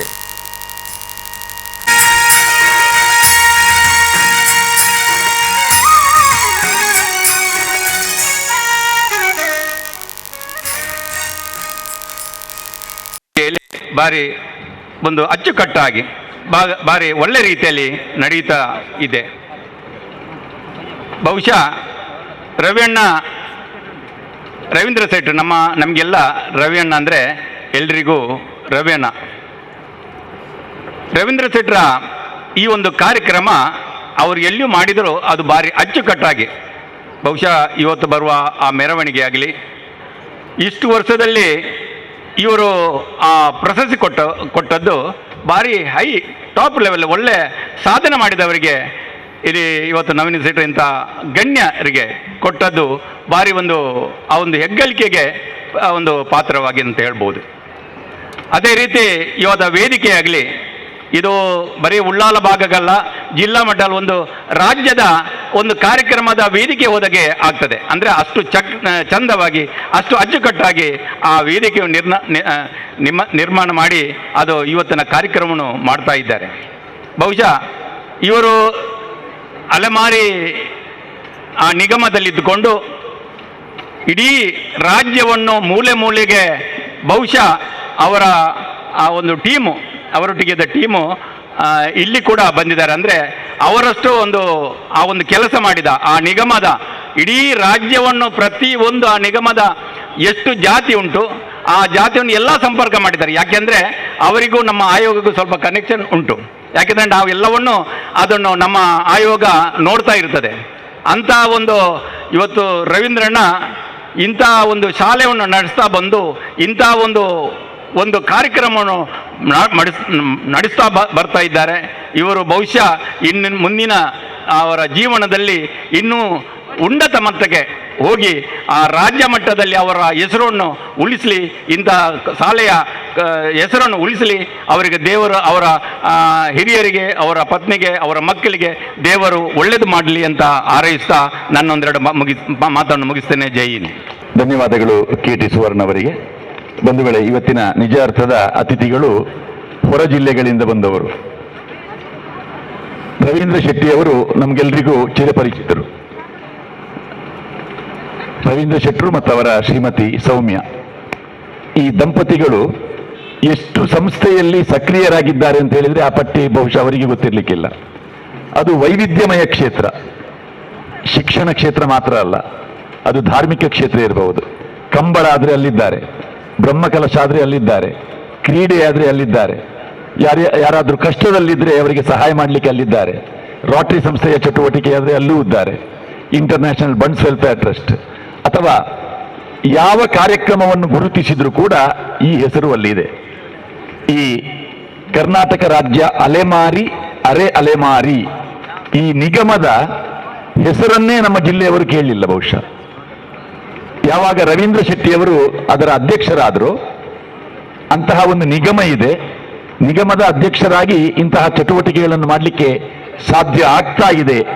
ಅದೇ ರೀತಿ ಅವರು ಯಾವ ದಿವಸ ಯಾವ ಜಿಲ್ಲೆಯಲ್ಲಿ ಪ್ರವಾಸದಲ್ಲಿ ಇರ್ತಾರೆ ಎನ್ನುವ ಮಾಹಿತಿ ಅವರ ಎಲ್ಲ ಆತ್ಮೀಯ ವಲಯದವರಿಗೆ ಗೊತ್ತುಂಟು. ಯಾಕೆಂದ್ರೆ ಅವರ ಆತ್ಮೀಯರ ಬೇರೆ ಬೇರೆ ವಾಟ್ಸಪ್ ಗ್ರೂಪ್ಗಳಿವೆ. ಅಲ್ಲೆಲ್ಲ ಆ ಗ್ರೂಪ್ಗಳಲ್ಲಿ ಅವರ ಚಟುವಟಿಕೆಗಳೆಲ್ಲ ಬರ್ತಾ ಇತ್ತು. ಅಂತಹ ಒಬ್ಬ ಕ್ರಿಯಾಶೀಲ ವ್ಯಕ್ತಿಯ ಸ್ನೇಹಿತರಾಗಿ ಇಂದಿನ ಕಾರ್ಯಕ್ರಮಕ್ಕೆ ಆಗಮಿಸಿದ ಪ್ರತಾಪ್ ಜೋಗಿ ಅವರು ಇದ್ದಾರೆ. ಅದೇ ರೀತಿ ಅವರೊಂದಿಗೆ ಈಗ ನಮ್ಮೊಂದಿಗೆ ಶ್ರೀ ಪ್ರಕಾಶ್ ಬೆಂಗಳೂರು ಅವರು ಮಾತಾಡ್ತಾರೆ. ಸಂಜೆಯ ಕಾರ್ಯಕ್ರಮದಲ್ಲಿ ಪ್ರತಾಪ್ ಅವರು ನಮ್ಮ ಜೊತೆ ಸೇರಿಕೊಳ್ತಾರೆ. ಪತ್ರಿಕಾ ಪ್ರತಿನಿಧಿ ಪ್ರಕಾಶ್ ಬೆಂಗಳೂರು. ಇವತ್ತಿನ ಏನು ವಿದ್ಯಾರತ್ನ ಆಂಗ್ಲ ಮಾಧ್ಯಮ ಶಾಲೆ ದೇರಳಕಟ್ಟೆ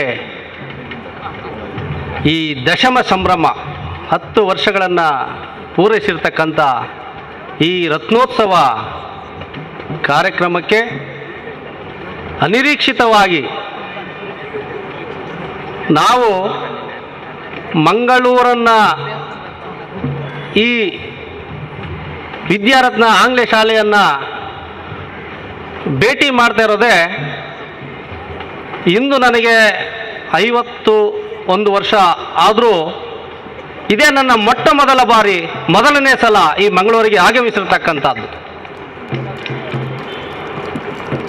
ಈ ಆಗಮಿಸಿರ್ತಕ್ಕಂಥದ್ದು ಕೂಡ ಒಂದು ಅಪೂರ್ವವಾದ ಒಂದು ಸ್ನೇಹ, ಆ ಬಾಂಧವ್ಯ, ಆ ಇರ್ತಕ್ಕಂಥ ವಿಶೇಷತೆ ಇದ್ದರೆ ಕೂಡ ನಾವು ಯಾವುದೇ ಜಿಲ್ಲೆಗಾಗಲಿ, ಯಾವುದೇ ದೇಶಕ್ಕಾಗಲಿ, ಯಾವುದೇ ನಗರಕ್ಕಾಗಲಿ ನಾವು ಆಗಮಿಸ್ಬೇಕಾದ್ರೂ ಆ ಒಂದು ಪ್ರೀತಿ, ವಿಶ್ವಾಸ, ಆ ಮನೋಭಾವ ಇರಬೇಕಾದ್ರೆ. ಸ್ನೇಹಿತರೆ, ನಾನು ಒಂದು ಮಾತನ್ನು ಹೇಳಬೇಕಾದ್ರೆ, ಇವತ್ತು ಏನು ವಿದ್ಯಾರತ್ನ ಆಂಗ್ಲ ಮಾಧ್ಯಮ ಶಾಲೆ ಇದೆ, ಈ ಶಾಲೆಯನ್ನು, ವಿದ್ಯಾ ಸಂಸ್ಥೆಯನ್ನು ನಡೆಸ್ತಕ್ಕಂಥದ್ದು ಅಷ್ಟು ಸುಲಭವಾದ ಮಾತಲ್ಲ. ಸಾವಿರಾರು ವಿದ್ಯಾರ್ಥಿಗಳಿಗೆ ಆ ವಿದ್ಯೆಯನ್ನು ನೀಡಿ ಅವರನ್ನು ಒಂದು ಮಟ್ಟಕ್ಕೆ ತಂದು ಅವರನ್ನು ಬುದ್ಧಿವಂತರಾಗಿ ಮಾಡಿ ಈ ಶಾಲೆಯ ಒಂದು ಋಣ ಇದೆಯಲ್ಲ, ನಾವು ಎಂದೆಂದಿಗೂ ಕೂಡ ಆ ಋಣ ಆ ಅಧ್ಯಾಪಕರು, ಆ ಸಂಸ್ಥಾಪಕರ ತೀರಿಸಲಿಕ್ಕೆ ನಾವು ಯಾವಾಗಲೂ ಕೂಡ ಮಣ್ಣಲ್ಲಿ ಮಣ್ಣಾಗಿ ಹೋಗೋವು ಕೂಡ ತೀರಿಸಲಿಕ್ಕೆ ಸಾಧ್ಯ ಇಲ್ಲ ಅಂತ ನಾನು ಹೇಳ್ತಕ್ಕಂಥದ್ದು. ಯಾಕೆ ಅಂತಂದರೆ, ಇವತ್ತು ನಾವು ಏನೇ ಸಂಪಾದನೆ ಮಾಡಿದರೂ ಕೂಡ ಹಣ ಆಗಲಿ, ಚಿನ್ನ ಆಗಲಿ, ವಜ್ರ ಆಗಲಿ, ಆಸ್ತಿ ಆಗಲಿ, ಅದನ್ನೆಲ್ಲ ಕೂಡ ನಾವು ಬಿಟ್ಟು ಹೋಗ್ತಕ್ಕಂಥದ್ದು ನಮ್ಮ ಜನ್ಮ. ಆದರೆ ಈ ಒಂದು ವಿದ್ಯೆ ಇದೆಯಲ್ಲ, ಆ ವಿದ್ಯೆ ಏನು ನಾನು ಕಲಿತೀನೋ, ಏನು ನಾನು ವಿದ್ಯೆಯನ್ನು ಪಡಿತೀನೋ, ನನ್ನೊಟ್ಟಿಗೆ, ನನ್ನೊಂದಿಗೆ ನಾನು ಮಣ್ಣಾಗಿ ಹೋಗುವರು ಕೂಡ ನನ್ನ ಜೊತೆಲೇ ಬರ್ತಕ್ಕಂಥ ಅಪೂರ್ವವಾದ ಆಸ್ತಿ ಈ ವಿದ್ಯೆ ಅಂತ ಹೇಳ್ತಕ್ಕಂಥ ನಾನು ಈ ಸಂದರ್ಭದಲ್ಲಿ ಹೇಳ್ತೀನಿ. ನಾನು ರವೀಂದ್ರ ಶೆಟ್ಟಿಯವರು ನನ್ನ ಮಂಗಳೂರಿಗೆ ನನ್ನ ಈ ಒಂದು ಶಾಲಾ ಒಂದು ರತ್ನೋತ್ಸವ ಕಾರ್ಯಕ್ರಮಕ್ಕೆ ಬರಬೇಕು ಪ್ರಕಾಶ್ ಅಂತಂದರು. ನಾನು ಪತ್ರಿಕಾ ವಿಚಾರ ಅಂತಲೇ ನಿಮ್ಮೆಲ್ಲರಿಗೂ ಗೊತ್ತು. ನಾವು ಯಾವತ್ತು ರಾತ್ರಿ 11 ಗಂಟೆ 12 ಗಂಟೆವರೆಗೂ ಮಲಗ್ತೀವೋ, ಬೆಳಗಿನ ಜಾವ ಯಾವ ಬೇಕಾದ್ರೂ ಕರೆದ್ರೆ ಹೋಗಬೇಕಾಗತ್ತೆ. ಆ ಪತ್ರಿಕಾ ವೃತ್ತಿನೇ ಕೂಡ ಅಷ್ಟು ಬ್ಯುಸಿಯಾದಂಥ, ಸಮಯ ಸಿಕ್ಕದೇ ಇರ್ತಕ್ಕಂಥ ಆ ವೃತ್ತಿ ಅಂದರೆ ಈ ಪತ್ರಿಕಾ ಮಾಧ್ಯಮ. ನಾನು ಆ ಪತ್ರಿಕಾ ಮಾಧ್ಯಮದಲ್ಲಿ ಇದ್ದರೂ ಸಹ ನಿನ್ನೆ ರಾತ್ರಿ ನಾನು ಹೊರಟು ಇವತ್ತು ಬೆಳಿಗ್ಗೆ ಬಂದು ನಾನು ಇಲ್ಲಿ ಆ ಕೆಲಸಗಳೆಲ್ಲ ನಾನು ಬದಿಗೊತ್ತಿ ಇವತ್ತು ನಾನು ರವೀಂದ್ರ ಶೆಟ್ಟಿ ಅವ್ರ ಜೊತೆ ಇರಬೇಕಾದ್ರೆ ಒಂದು ಕಾರಣ, ಇವತ್ತು ಎಲ್ಲ ನಮ್ಮ ಸ್ನೇಹಿತರು, ಎಲ್ಲ ವಿದ್ಯಾರ್ಥಿಗಳು ಎಲ್ಲರೂ ಇದ್ದೀರಾ. ರವೀಂದ್ರ ಶೆಟ್ಟಿ ಅವ್ರನ್ನ ಮೊಟ್ಟ ಮೊದಲ ಬಾರಿಗೆ ಮಾಜಿ ಮುಖ್ಯಮಂತ್ರಿಗಳಾದ ಯಡಿಯೂರಪ್ಪನವರು ಈ ಅರೆ ಅಲೆಮಾರಿ ಅಭಿವೃದ್ಧಿ ನಿಗಮಕ್ಕೆ ಮೊದಲನೇ ಸ್ಥಾಪನೆ ಮಾಡಿ ಮೊದಲ ಅಧ್ಯಕ್ಷನಾಗಿ ಮಾಡಿರ್ತಕ್ಕಂಥ ಒಂದು ರತ್ನ ಅಂತಂದ್ರೆ ರವೀಂದ್ರ ಶೆಟ್ಟಿ ಅವರೇ. ಯಾಕೆಂದ್ರೆ ನಾವು ಹಿಂದೆ ಯಾರೂ ಕೂಡ ಅಧ್ಯಕ್ಷ ಆಗಿರಲ್ಲ, ಆಗಿರ್ತಕ್ಕಂಥವ್ರು ಇವರೇ ಪ್ರಥಮ ಬಾರಿ. ಆ ಪ್ರಥಮ ಬಾರಿ ಆದರೂ ಕೂಡ ಆ ಅಲೆಮಾರಿಗಳಿಗೆ ಸಂಬಂಧಪಟ್ಟ ಇರ್ತಕ್ಕಂಥ ವ್ಯಕ್ತಿ ಆಗಿದ್ರು ಕೂಡ ಕೇವಲ 1 ವರ್ಷ 7 ತಿಂಗಳಲ್ಲಿ ಅವರ ಅಧ್ಯಕ್ಷಗಿರಿಯನ್ನು ಇಟ್ಟುಕೊಂಡ ತೆಗೆದು ಸತತವಾಗಿ 30 ಜಿಲ್ಲೆಗಳಿಗೂ ಸಹ ಅವರು ಪ್ರವಾಸವನ್ನು ನೀಡಿ ಅಲೆಮಾರಿಗಳ ಬದುಕು, ಅವರ ಜೀವನ, ಅವರ ಏನು ವಿದ್ಯಾಭ್ಯಾಸ, ಏನು ಅವರು ಒಂದು ಗುಡಿಸಲು ಅಲ್ಲದೆ ಮನೆಯೂ ಅಲ್ಲದೆ ಒಂದು ಡೇರೆಯನ್ನು ಕಟ್ಟಿಕೊಂಡು ಜೀವನ ಮಾಡಿಸ್ತಕ್ಕಂಥವರಿಗೆ ಆ ಡೇರೆ ಒಳಗಡೆ ಹೋಗಿ ಅವರ ಯೋಗಕ್ಷೇಮನ ವಿಚಾರಿಸತಕ್ಕಂಥವ್ರು, ಆ ಏನು ರಸ್ತೆ ಇಲ್ಲದೆ ಏನು ದಾರಿ ಇಲ್ಲದೆ ಅವರು ಜೀವನ ಮಾಡಲಿಕ್ಕೆ ಸಾಧ್ಯ ಆಗಿದ್ದಂಥ ಸಂದರ್ಭದಲ್ಲಿ ಅವರ ಹತ್ತಿರ ಹೋಗಿ ನಾನು ಒಂದು ಮಾತನ್ನು ಹೇಳ್ತೇನೆ. ಇವತ್ತು ಯಾವುದೇ ಒಬ್ಬ ರಾಜಕಾರಣಿ ಆಗಲಿ ಆ ತಮ್ಮ ಮನೆಗಳ ಹತ್ರ ಹೋಗಿ ಅವರ ಕಷ್ಟ ಸುಖನ ಫಲಿಪಾರಿಸತಕ್ಕಂಥವ್ರು ಇವತ್ತು ನಮ್ಮ ರಾಜಕಾರಣಿಗಳಂಥ ವ್ಯಕ್ತಿಗಳು ಬೇಕು ಅಂತಕ್ಕಂಥದ್ದು ಇವತ್ತು ಹೇಳ್ತೀನಿ. ನಾವು ಅವರನ್ನು ಹುಡುಕೊಂಡು ಹೋಗೋದಲ್ಲ, ನಮ್ಮ ಒಟ್ಟಿಗೆ ನಮ್ಮ ಕಷ್ಟ ಸುಖಗಳನ್ನು ಆಲಿಸಲಿಕ್ಕೆ ಬರ್ತಾರಲ್ಲ ಅಂಥ ರಾಜಕಾರಣಿ ಬೇಕು ಅಂತ ನಾನು ಈ ಸಂದರ್ಭದಲ್ಲಿ ಹೇಳ್ತೀನಿ. ಅದಕ್ಕೆ ನಮ್ಮ ರವೀಂದ್ರ ಶೆಟ್ಟಿ ಅವರೇ ಸಾಕ್ಷಿ.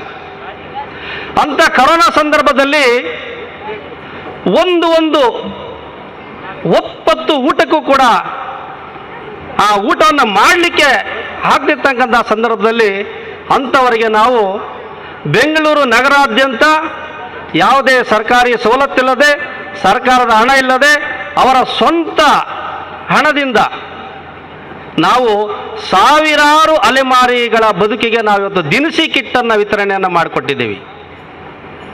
ಅಂಥ ಒಂದು ಮನೋಭಾವ ಇರ್ತಕ್ಕಂಥದ್ದು ಎಷ್ಟು ಜನಕ್ಕೆ ಇರ್ತೈತೆ ರೀ? ಎಷ್ಟು ಜನ ಸಿಗ್ಬೋದು ಹೇಳಿ? ಆ ಒಂದು ಧಾರಾಳತನ ಇವತ್ತು ನಾವು ಅವರಿಗೆ ನಮ್ಮ ಕೈಲಾದಷ್ಟು ನಮ್ಮಲ್ಲಿ 10 ರೂಪಾಯಿ ಸಂಪಾದನೆ ಮಾಡಿದ್ರೆ ನಾನು ಇನ್ನು ಮುಂದಕ್ಕೆ 20 ರೂಪಾಯಿ ಸಂಪಾದನೆ ಮಾಡಬೇಕು ಅಂತ ಯೋಚನೆ ಮಾಡ್ತೀನಿ ಹೊರತು ನನ್ನ 10 ರೂಪಾಯಿ ಸಂಪಾದನೆಯಲ್ಲಿ ಅದರಲ್ಲಿ 2 ರೂಪಾಯಿಯನ್ನು ಕೂಡ ನಾನು ಈ ಅಲೆಮಾರಿ ಬದುಕಿಗೆ, ಈ ಬಡ ಜನಗಳಿಗೆ ನೀಡಬೇಕು ಅಂತಕ್ಕಂಥ ಇರೋ ಮನೋಭಾವ ಎಷ್ಟು ಜನಕ್ಕಿರ್ಬೋದು? ಅದೇ ಬೆರಳೆಣಿಕೆಯಷ್ಟು. ಆ 100 ಜನದಲ್ಲಿ ರವೀಂದ್ರ ಶೆಟ್ಟಿ ಅವರು ಒಬ್ಬರು ಅಂತ ನಾನು ಹೇಳಲಿಕ್ಕೆ ಇಚ್ಛೆ ಪಡ್ತೇನೆ. ವಿದ್ಯಾಭ್ಯಾಸ ಇವತ್ತು ನಗರಗಳಲ್ಲಿ ಬಹಳ ಶ್ರೀಮಂತರು, ಬಹಳ ಕೆಲಸಕಾರ ಇರೋರು, ಬಹಳ ಆಸ್ತಿ ಸಂಪಾದಿಸಿಕೊಂಡು ಇರ್ತಕ್ಕಂಥವ್ರು ಅವರು ಅವರವರ ಮಕ್ಕಳನ್ನು ಬೇಕಾದಷ್ಟು ವಿದ್ಯೆಯನ್ನು ಒಳ್ಳೊಳ್ಳೆ ಉನ್ನತ ಶಾಲೆಗೆ ಸೇರಿಸಿ ವಿದ್ಯೆಯನ್ನು ಕೊಡಿಸ್ತಕ್ಕಂಥ ಕೆಲಸವನ್ನು ಮಾಡ್ತಾರೆ. ಆದರೆ ಇಂಥ ಒಂದು ಕರಾವಳಿ ಪ್ರದೇಶದಲ್ಲಿ ಆ ಕೈಗೆಟುಕುವ ಹಣದಲ್ಲಿ, ಆ ಒಂದು ಫೀಸ್ನಲ್ಲಿ ಇವತ್ತು ನಾನು ವಿದ್ಯೆಯನ್ನು ವಿದ್ಯಾರ್ಥಿಗಳಿಗೆ ಕೊಡಬೇಕು, ಅವ್ರನ್ನೂ ಕೂಡ ಪ್ರಪಂಚದಲ್ಲಿ ಉತ್ತಮ ದರ್ಜೆಗೆ ತರಬೇಕು ಅಂತ ಮನೋಭಾವ ಇಟ್ಟುಕೊಂಡು ಇವತ್ತು ಅವರೊಂದು ವಿದ್ಯಾರತ್ನ ಶಾಲೆಯನ್ನು ನಡೆಸ್ತಾ ಇದ್ದಾರಲ್ಲ, ಇದು ನಮಗೆಲ್ಲರಿಗೂ ಕೂಡ ತುಂಬ ಸಂತೋಷ. ಇವತ್ತು ಏನು ನಾನು ಆ ಮಕ್ಕಳ ಒಂದು ಫಲಿತಾಂಶ ಕಳಿಸ್ಕೊಡಿ ಸರ್ ಅಂತಂದೆ, ಆದರೆ ನಾನು ಯಾರೂ ಕೂಡ 80% ಮೇಲ್ಗಡೆ ಬರಲಿಕ್ಕೆ ಸಾಧ್ಯ ಇಲ್ಲ ಅಂದ್ಕೊಂಡೆ ನಾನು ಕೇಳಿದೆ ಅವ್ರ ಹತ್ರ. ನೋಡೋಣ ಸರ್ ನಿಮ್ಮಲ್ಲಿ ಕಳೆದ ಬಾರಿ ಎಷ್ಟು ರಿಸಲ್ಟ್ ತಗೊಂಡಿದ್ದಾರೆ SSLC ಅಂತ. ಯಾವುದೇ ಅವ್ರು ಕಳಿಸಿರ್ತಕ್ಕಂಥ ರಿಸಲ್ಟು 5 ವಿದ್ಯಾರ್ಥಿಗಳಾದರೂ ಕೂಡ ಎಲ್ಲರೂ ಕೂಡ 98, 96%, 95% ಇಂಥ ಒಂದು ಇದರಲ್ಲೂ ಕೂಡ ಆ ರಿಸಲ್ಟನ್ನು ತಗೊಂಡಿರ್ತಕ್ಕಂಥದ್ದು ಈ ವಿದ್ಯಾರತ್ನ ಶಾಲೆ ಈ ಆಂಗ್ಲ ಮಾಧ್ಯಮಕ್ಕೆ ಕೀರ್ತಿ ತರಬೇಕಾದ್ದು. ನಾಳಿನ ಏನು ಆ ವಿದ್ಯಾರ್ಥಿಗಳಿಗೆ ಆ ಒಂದು ಪ್ರತಿಷ್ಠಿತವಾದ ಪತ್ರಿಕೆಯೊಂದಿಗೆ ಕೂಡ ಅವ್ರಿಗೆ ಒಂದು ಪ್ರಶಸ್ತಿ ಪತ್ರ ಮತ್ತು ಒಂದು ಪಾರಿತೋಷಕವನ್ನು ನೀಡ್ತಕ್ಕಂಥ ಕಾರ್ಯಕ್ರಮವನ್ನು ಕೂಡ ಇವೆಲ್ಲ ಕೂಡ ನೋಡಿ ಆ ಒಂದು ಹಮ್ಮಿಕೊಂಡು ಬೆಂಗಳೂರಿನಿಂದ ಇವತ್ತು ಮಂಗಳೂರಿಗೆ ನಿಮ್ಮ ಶಾಲೆ ಈ ಪಾರಿತೋಷಕ ಮೊದಲ ಬಾರಿಗೆ ಪಡಿತಾ ಇದೆ ಅಂತಂದರೆ ಪತ್ರಿಕಾ ಮಾಧ್ಯಮದಿಂದ ಇದೇ ಮೊದಲು ಅಂತ ನಾನು ಹೇಳಲಿಕ್ಕೆ ಇಚ್ಛೆಪಡ್ತೀನಿ. ಇಂಥ ರವೀಂದ್ರ ಶೆಟ್ಟಿ ಅವ್ರನ್ನ ನೋಡಿ ಒಂದೇ ಒಂದು ಉದಾಹರಣೆ ಕೊಡ್ತೇನೆ. ಅವರನ್ನು ಅಧ್ಯಕ್ಷ ಸ್ಥಾನದಿಂದ ಕೆಳಗಿಳಿಸಿದ್ರು. ನಮ್ಮವರ ಒಡನಾಟ ಎಷ್ಟು ತಿಂಗಳ ಕಾಲ, ಎಷ್ಟು ವರ್ಷಗಳ ಕಾಲ ಅಂದರೆ 1 ವರ್ಷ 7 ತಿಂಗಳು ಮಾತ್ರ. ಅವ್ರನ್ನ ಕೆಳಗಿಳಿಸ್ತು ಅಂತ ನಾವು ಪತ್ರಿಕಾಗೋಷ್ಠಿ ಆ ಮಾಧ್ಯಮಗಳಲ್ಲಿ ನೋಡಿದಾಗ್ಲೇ ಇಂಥ ರವೀಂದ್ರ ಶೆಟ್ಟಿ ಅವ್ರನ್ನ ನಮ್ಮನ್ನ ಸರ್ಕಾರ ಕೆಳಗಿಳಿಸಿದೆ, ನಮಗೆ ಮುಂದೆ ಎಂದೂ ಕೂಡ ಇಂಥ ಒಬ್ಬ ಅಧಿಕಾರಿ ಸಿಕ್ಕಲ್ಲ, ರಾಜಕಾರಣಿ ಸಿಕ್ಕಲ್ಲ ಅಂತೇಳಿ ನಮ್ಮ ಅಲೆಮಾರಿ ಜನಗಳು ಎಲ್ಲೆಲ್ಲಿದ್ದವರು ಸಹ ನಾವೊಂದು ಧರಣಿ ಕುತ್ಕೋಬೇಕು, ಏನೇ ಆಗಲಿ ನಾವು ಅವ್ರನ್ನ ಪಡ್ಕೋಬೇಕು ಅಂತ ಹೇಳ್ತಾ ಇದೇ ಬೆಂಗಳೂರು ನಗರ ಫ್ರೀಡಂ ಪಾರ್ಕ್ ಸ್ವತಂತ್ರ ಉದ್ಯಾನವನದಲ್ಲಿ ನಾವು 100 ಜನಗಳ ಮುಖಾಂತರ ರವೀಂದ್ರ ಶೆಟ್ಟಿ ಅವರು ಬೇಕೇ ಬೇಕು, ನಮ್ಗೆ ಅಧ್ಯಕ್ಷಗಿರಿ ಬೇಕೇ ಬೇಕು ಅಂತೇಳಿ ಮೈಸೂರು ನಗರದಿಂದ ಒಂದು ಬಸ್ಸನ್ನು ಮಾಡಿಕೊಂಡು ಬಂದಿರತಕ್ಕಂಥ ಅಂಥ ವ್ಯಕ್ತಿಗಳು. ನಾವೇನು 5 ವರ್ಷ ಅವರು ಅಧಿಕಾರ ಮಾಡಿರಲಿಲ್ಲ, ಏನೊಂದು 10 ವರ್ಷ ಮಾಡಿರಲಿಲ್ಲ, ಕೇವಲ 1 ವರ್ಷ 7 ತಿಂಗಳಲ್ಲೇ ಇಂಥ ಅಧಿಕಾರಿ, ಇಂಥ ವ್ಯಕ್ತಿ ನಮಗೆ ಬೇಕು ಅಂತೇಳಿ ನಾವು ಆ ಒಂದು ಮೈದಾನದಲ್ಲಿ ಧರಣಿಯನ್ನು ಕೂತು ಆ ಮುಖ್ಯಮಂತ್ರಿಗಳೇ ನಾವು ಮನವಿಯನ್ನು ಕೊಟ್ಟಿದ್ದು. ಇವತ್ತು ಯಾವುದೇ ರಾಜಕಾರಣಿ ಕೂಡ ಆ ಥರ ಒಂದು ಧರಣಿ ಕೂತು ಇಂಥ ವ್ಯಕ್ತಿ ಬೇಕು ಅಂತಕ್ಕಂಥದ್ದು ಬಹಳ ಅಪರೂಪ. ನಾನು ಏನು ಮಂಗಳೂರು ಜನತೆಗೆ ಒಂದು ದಯಮಾಡಿ ಕೇಳ್ಕೊಳೋದೇನಂತಂದರೆ, ಅಂಥ ವ್ಯಕ್ತಿಯನ್ನು ನಾವು ಯಾವತ್ತು ಬೆಳೆಸ್ತೀವೋ, ನಾವು ಯಾವತ್ತು ಅವರಿಗೆ ಪ್ರೋತ್ಸಾಹಿಸ್ತೀವೋ, ಅವರಿಂದ ನಮಗೆ ನಿಜವಾಗ್ಲೂ ಅಭೂತಪೂರ್ವವಾದ ಒಂದು ಗೌರವ, ನಮ್ಮ ಕಷ್ಟ ಸುಖಗಳಿಗೆ ಆಗ್ತಕ್ಕಂಥ ಕೆಲಸ ಇಂಥ ರವೀಂದ್ರ ಶೆಟ್ಟಿ ಅವರಿಂದ ನಡೆಯುತ್ತೆ. ಇಂಥ ವ್ಯಕ್ತಿ ಬೇಕು ನಮಗೆ. ಯಾರ್ಯಾರನ್ನೋ ಏನೇನೋ ಮಾಡ್ಕಿನ್ನ ಇಂಥ ವ್ಯಕ್ತಿನ ಆಯ್ಕೆ ಮಾಡ್ಕೊಳ್ಳೋಣ. ನಮ್ಮಲ್ಲಿ ಒಡನಾಡಿ ಇಟ್ಕೊಂಡು, ನಮ್ಮಲ್ಲೇ ಒಂದಾಗಿ, ನಮ್ಮಗಳ ಕಷ್ಟಗಳನ್ನು ಆಲಿಸಿ ನಮ್ಮಗಳಿಗೆ ಒಡನಾಡಿಯಾಗಿರ್ತಕ್ಕಂಥ ವ್ಯಕ್ತಿ ನಮಗೆ ಬೇಕಲ್ವೇ? ನಾನು ಹೆಚ್ಚಿನ ವಿಷಯ ಇನ್ನೂ ಮಾತಾಡ್ತಕ್ಕಂಥದ್ದೆ, ಇನ್ನೂ ಹಲವಾರು ಮಾತಾಡ್ತಕ್ಕಂಥಿದ್ದಾರೆ. ನಾನು ನಿಜವಾಗ್ಲೂ ಇವತ್ತು ಈ ಮಂಗಳೂರು ಈ ವಿದ್ಯಾರತ್ನ ಶಾಲೆಗೆ ಭೇಟಿ ಮಾಡಿ ನಿಮ್ಮನ್ನೆಲ್ಲರನ್ನೂ ಕೂಡ ನಾನು ಒಂದಾಗಿ ನಿಮ್ಮ ಮುಖಗಳನ್ನು ನೋಡಿ ಇವತ್ತು ಈ ವೇದಿಕೆಯನ್ನು ಅಲಂಕರಿಸಿ ಈ ಸನ್ನಿವೇಶವನ್ನು ಅವಕಾಶ ಮಾಡಿ ಕೊಟ್ಟಿರ್ತಕ್ಕಂಥ ನಾನು ಕೆ ರವೀಂದ್ರ ಶೆಟ್ಟಿ ಅವರಿಗೆ ನಮನ ಪೂರ್ವಕವಾಗಿ ಅವರು ವಂದಿಸ್ತಾ ನನ್ನ ಮಾತನ್ನು ಮುಗಿಸ್ತೇನೆ. ಜೈ ಹಿಂದ್, ಜೈ ಕರ್ನಾಟಕ. ಧನ್ಯವಾದಗಳು ಪ್ರಕಾಶ್ ಅವರಿಗೆ. ಸರಣಿ ಕಾರ್ಯಕ್ರಮಗಳು, ಜಾನಪದ ನಲಿಕೆ, ದಫ್ ಪ್ರದರ್ಶನ ಈ ಸಭಾ ಕಾರ್ಯಕ್ರಮದ ನಂತರ ವಿಚಾರಗೋಷ್ಠಿ, ಸಾಂಸ್ಕೃತಿಕ ರಂಜನೆ, ಕವಿ ಸಮಯ, ಬಹುಭಾಷಾಗೋಷ್ಠಿ, ಸಾಂಸ್ಕೃತಿಕ ರಂಜನೆ, ಸ್ವರಕಂಠೀರವ, ಸಾಂಸ್ಕೃತಿಕ ಕಾರ್ಯಕ್ರಮ, ಯಕ್ಷನಾಟ್ಯ ವೈಭವ ಹಾಗೂ ಪ್ರಶಸ್ತಿ ಪ್ರದಾನ ಸಂಜೆ 4ರ ನಂತರ. ಇದೀಗ ಸಮ್ಮೇಳನ ಅಧ್ಯಕ್ಷರ ಆರಂಭಿಕ ನುಡಿ. ರಾಜ್ಯೋತ್ಸವ ಪ್ರಶಸ್ತಿಯನ್ನು ಪ್ರಸ್ತಾವಿಸಿದ್ರಿಂದ ಮಾತ್ರ ಹೇಳ್ತಾರೆ. ರಾಜ್ಯೋತ್ಸವ ಪ್ರಶಸ್ತಿಯನ್ನು ನೀಡಿ ನನ್ನನ್ನು ಪುರಸ್ಕರಿಸಿದ ರಾಜ್ಯ ಸರ್ಕಾರ, ಸ್ಥಳೀಯ ಶಾಸಕರು, ಸೆಲೆಕ್ಷನ್ ಕಮಿಟಿ, ಸಂಬಂಧಪಟ್ಟ ಎಲ್ಲವರಿಗೂ ಹಾರ್ದಿಕವಾಗಿ ವಂದನೆಗಳನ್ನು ಸಲ್ಲಿಸ್ತೇನೆ. ಒಂದು 2-3 ವಿಷಯಗಳನ್ನು ಮಾತ್ರ ನಾನು ಪ್ರಸ್ತಾವಿಸ್ತೇನೆ. ಒಂದನೇದ್ದು, ಇಲ್ಲಿರುವ ವಿದ್ಯಾರ್ಥಿಗಳಿಗೆ ಮತ್ತು ಪಾಲಕರಿಗೆ ನಾನು ಹೇಳುವುದು, ನಿಜವಾದ ಅರ್ಥದಲ್ಲಿ ಒಂದು ಸರ್ವ ಭಾಷೆಗಳ ಮತ್ತು ಸರ್ವ ಜನಾಂಗದ ಶಾಂತಿಯ ತೋಟವಾಗಿರುವ ಈ ಪ್ರದೇಶದಲ್ಲಿ ಪೇಟೆಗೆ ಪೇಟೆಯು, ಹಳ್ಳಿಗೆ ಹಳ್ಳಿಯೂ ಆಗಿರುವ ದೇರ್ಲಕಟ್ಟೆಯ ರತ್ನ ಯಾವುದು ವಿದ್ಯಾರತ್ನದಲ್ಲಿ ಅಧ್ಯಯನ ಮಾಡ್ತಾ ಇರುವ ವಿದ್ಯಾರ್ಥಿಗಳಾದ ನೀವು ನಮ್ಮ ದೇಶದಲ್ಲಿ ಆರಂಭಿಕ ವಿದ್ಯಾಭ್ಯಾಸವನ್ನು ಪಡಿತಾ ಇರುವ 70% ವಿದ್ಯಾರ್ಥಿಗಳಿಗಿಂತ ಹೆಚ್ಚು ಅದೃಷ್ಟಶಾಲಿಗಳು ನೀವು. You are lucky. ಇದು ನಿಮಗೆ ಹೇಳಿದ್ದು, ಈಗ ನಿಮಗೆ ನೀವು ಕ್ಲಾಪ್ ಹೊಡಿಬೇಕು. ಇಷ್ಟು ಒಳ್ಳೆ ವಿದ್ಯೆ ಇಲ್ಲ. ಅದು ಉಳಿದೊಟ್ಟು ರವೀಂದ್ರ ಶೆಟ್ಟಿಗೆ ಸಲ್ಲಬೇಕಾದ ಕ್ಲಾಪ್. ಅವರು ಮತ್ತು ಸೌಮ್ಯ ಅವರ ಉತ್ಸಾಹ, ಆರೋಗ್ಯ, ತಾರುಣ್ಯ ಹೀಗೆ ವರ್ಧಿಸಲಿ. ಬರುವ ವರ್ಷ 1 ವರ್ಷ ಸಣ್ಣ ಪ್ರಾಯದವರಾಗಿ ಕಾಣಲಿ. ಅವರಿಗೆ ವರ್ಷಕ್ಕೆ 6 ತಿಂಗಳು ಕಡಿಮೆ ಆಗುವುದು. ಹಣ ಇರುವವರು ಅಥವಾ ಬೇರೆ ಬೇರೆ ಕ್ಷೇತ್ರಗಳಲ್ಲಿ ಮುಂದೆ ಬಂದವರು ತುಂಬ ಇರಬಹುದು. ಆದರೆ ಅದನ್ನು ಕೊಟ್ಟು ಸಮಾಜದಲ್ಲಿ ಮಕ್ಕಳ, ಜನರ ಮುಖದಲ್ಲಿ ನಗೆಯನ್ನು ಕಾಣುವ ಸಂತೋಷ ಪಡಿಬೇಕಂತ ಹೇಳುವವರು ಕಡಿಮೆ. ಈಗಾಗಲೇ ಮಿತ್ರ ಪ್ರಕಾಶ್ ಒಂದು ಮಾತು ಹೇಳಿದರು. ರವೀಂದ್ರ ಶೆಟ್ಟಿ 2 ವರ್ಷದಲ್ಲಿ ಹೇಗೆ ಒಂದು ಅಲೆಮಾರಿ ಜನಾಂಗದ ಹಿತರಕ್ಷಣೆ ಕೆಲಸ ಬದಲಾಯಿಸಿದ್ರು ಮತ್ತು ಅವರೇ ಬೇಕು ಅಂತ ಜನಾಂಗ ಹೇಳುವ ರೀತಿಯಲ್ಲಿ ಮಾಡಿದರು ಅಂತ. ಅದಕ್ಕೂ ಈಗ ಬೇರೆ ಅರ್ಥ ಬರ್ತದೆ. ನೀವು ಏನು ಮಾಡಿದ್ರು ಅದು ಪೊಲಿಟಿಕಲ್. ಆದರೆ ಬಹುಶಃ ಅವಧಿಯನ್ನು ಪೂರೈಸುವುದರ ಮೊದಲೇ ನಿಗಮ, ಮಂಡಳಿ, ಅಕಾಡೆಮಿಗಳಿಂದ ಅಧ್ಯಕ್ಷರನ್ನು ತೆಗೆಯುವ ವಿಧಾನ ತಪ್ಪು. ನಾನಿದನ್ನು ಬಹಿರಂಗವಾಗಿ ವೇದಿಕೆಯಲ್ಲಿ ಹೇಳಲಿಕ್ಕೆ ಇಷ್ಟಪಡ್ತೇನೆ. 3 ವರ್ಷ ಆದರೂ ಕೊಡಬೇಕು. ಮುಂದಿನ ಸಲ ಇದೆ ಅಂತಲ್ಲ, ಅಲಮಾರಿ ಎಲ್ಲ ಇನ್ನೊಂದು ಜನಾಂಗದ್ದು ಮಾಡ್ಯಾರ ಅವರು ಕೆಲಸ. ಏನು ಕೊಟ್ಟರು ಮಾಡೋ ತಾಕತ್ತಿರುವವರು. ಬಹುಶಃ ಈ ನಿಗಮ ಬರುವವರಿಗೆ ಅಲೆಮಾರಿ ಜನಾಂಗಗಳ ವಿಷಯ ಗೊತ್ತಿರಲಿಲ್ಲ. ಈಗ ಅವರಿಗೆ ಪೂರ್ತಿ ಸ್ಟ್ಯಾಟಿಸ್ಟಿಕ್ಸ್ ಬಾಯ್ಪಾಠ ಇದೆ ಅದು, ಮತ್ತು ಸ್ಥಿತಿಗತಿಗಳು ಗೊತ್ತಿದೆ. ಸ್ಟ್ಯಾಟಿಸ್ಟಿಕ್ಸ್ ಮಾತ್ರ ಅಲ್ಲ, ಸ್ಟೇಟಸ್ ಆ್ಯಂಡ್ ಸ್ಟ್ಯಾಟಿಸ್ಟಿಕ್ಸ್ ಎರಡೂ ಗೊತ್ತಿರಬೇಕು. ತಾನು ಕೈಕೊಂಡ ಕೆಲಸ ಹೊಸತಾಗುವಾಗ ಅದನ್ನು ಪಂಥಾಹ್ವಾನವಾಗಿ ಚಾಲೆಂಜ್ ಆಗಿ ತಕ್ಕೊಂಡು ಮಾಡುವರು ರವೀಂದ್ರ ಶೆಟ್ಟರು.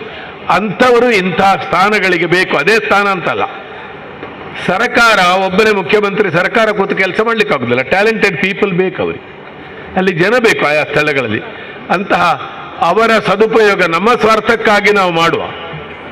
ನಾನು ರವೀಂದ್ರ ಶೆಟ್ಟರನ್ನು ಹೊಗಳೋದು ನನಗೂ ಸ್ವಾರ್ಥ ಇದೆ ಅದರಲ್ಲಿ, ನನಗೆ ಸ್ಥಾನ ಸಿಗ್ತದಂತಲ್ಲ, ನನ್ನ ವಿದ್ಯಾಕ್ಷೇತ್ರಕ್ಕೆ ಸಾಹಿತ್ಯ ಕ್ಷೇತ್ರಕ್ಕೆ ಅವರು ಕೆಲಸ ಮಾಡಿದ್ದಾರೆ. ನಮ್ಮ ಈ ಕರಾವಳಿ ಪ್ರದೇಶದ ಬಲು ದೊಡ್ಡ ಶಕ್ತಿ ಏನಂದ್ರೆ ಎರಡು.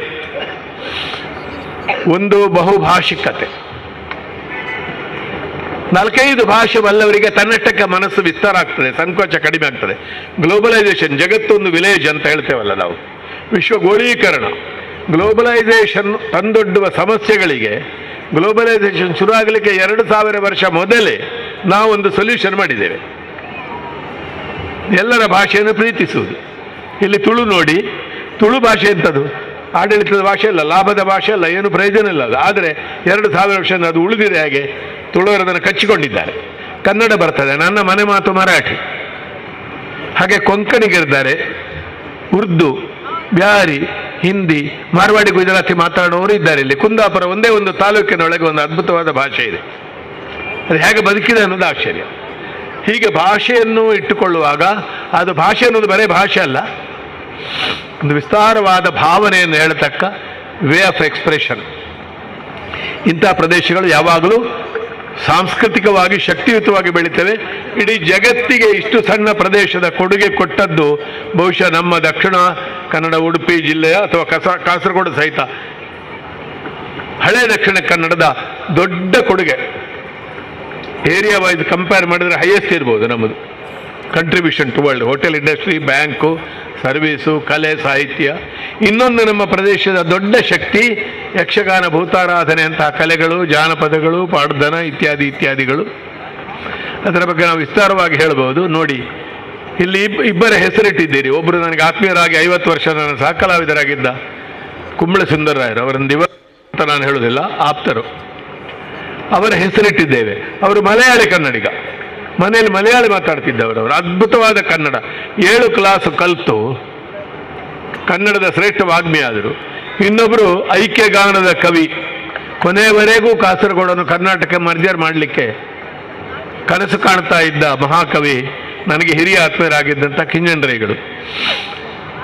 ಇಲ್ಲಿ ಒಂದು ವಿಷಯ ಪ್ರಸ್ತಾವಿಸುವ ಅಂತ ಕಾಣ್ತಾ ನನಗೆ. ರಾಜಕಾರಣಿಗಳು ಇದ್ದಾರೆ ವೇದಿಕೆಯಲ್ಲಿ, ಬೇರೆಯವರು ಇದ್ದಾರೆ.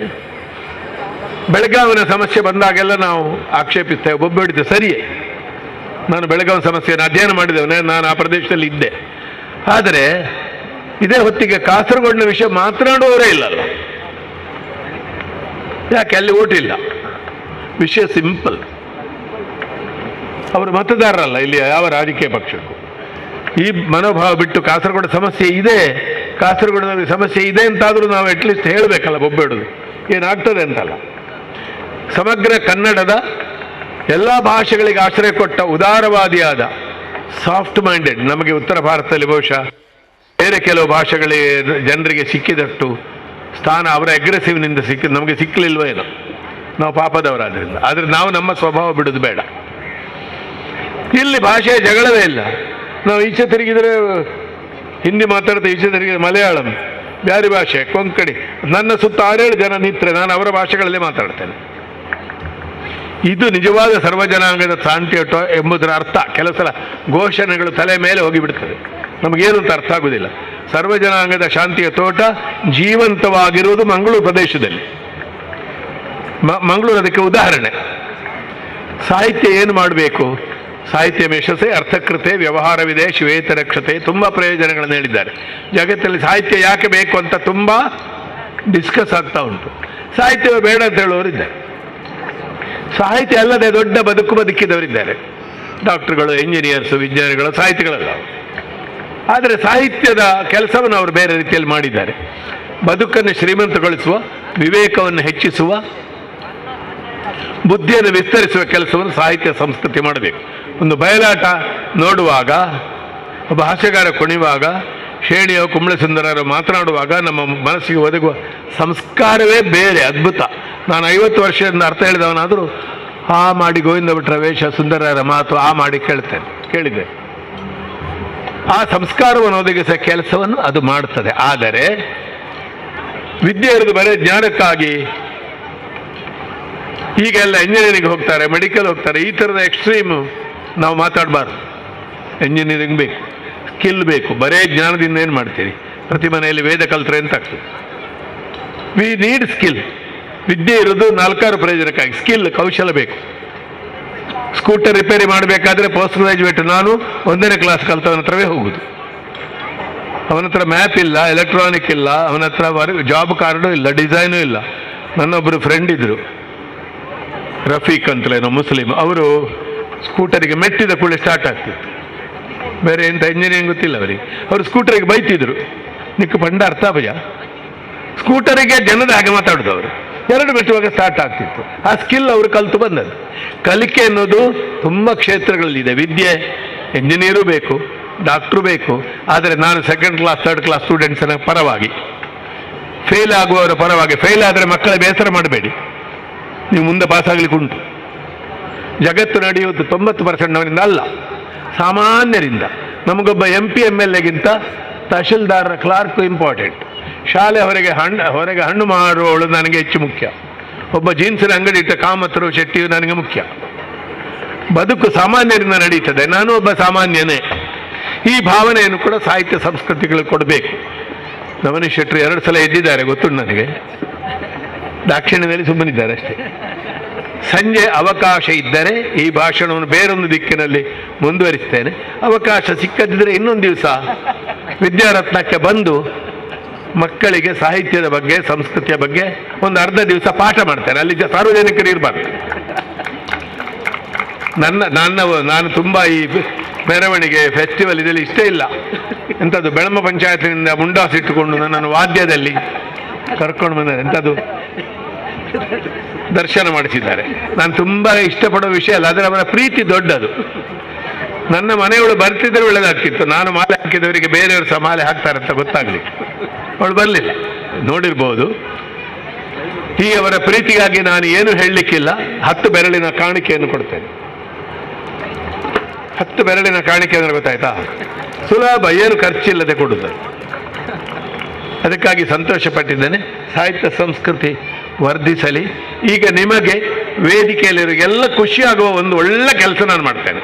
ಎಂಥದ್ದು? ಎಲ್ಲರಿಗೂ ಖುಷಿ ಆಗ್ತದೆ ಅದರಲ್ಲಿ. ಭಾಷಣ ನಿಲ್ಲಿಸುವುದು. ನಮಸ್ತೆ.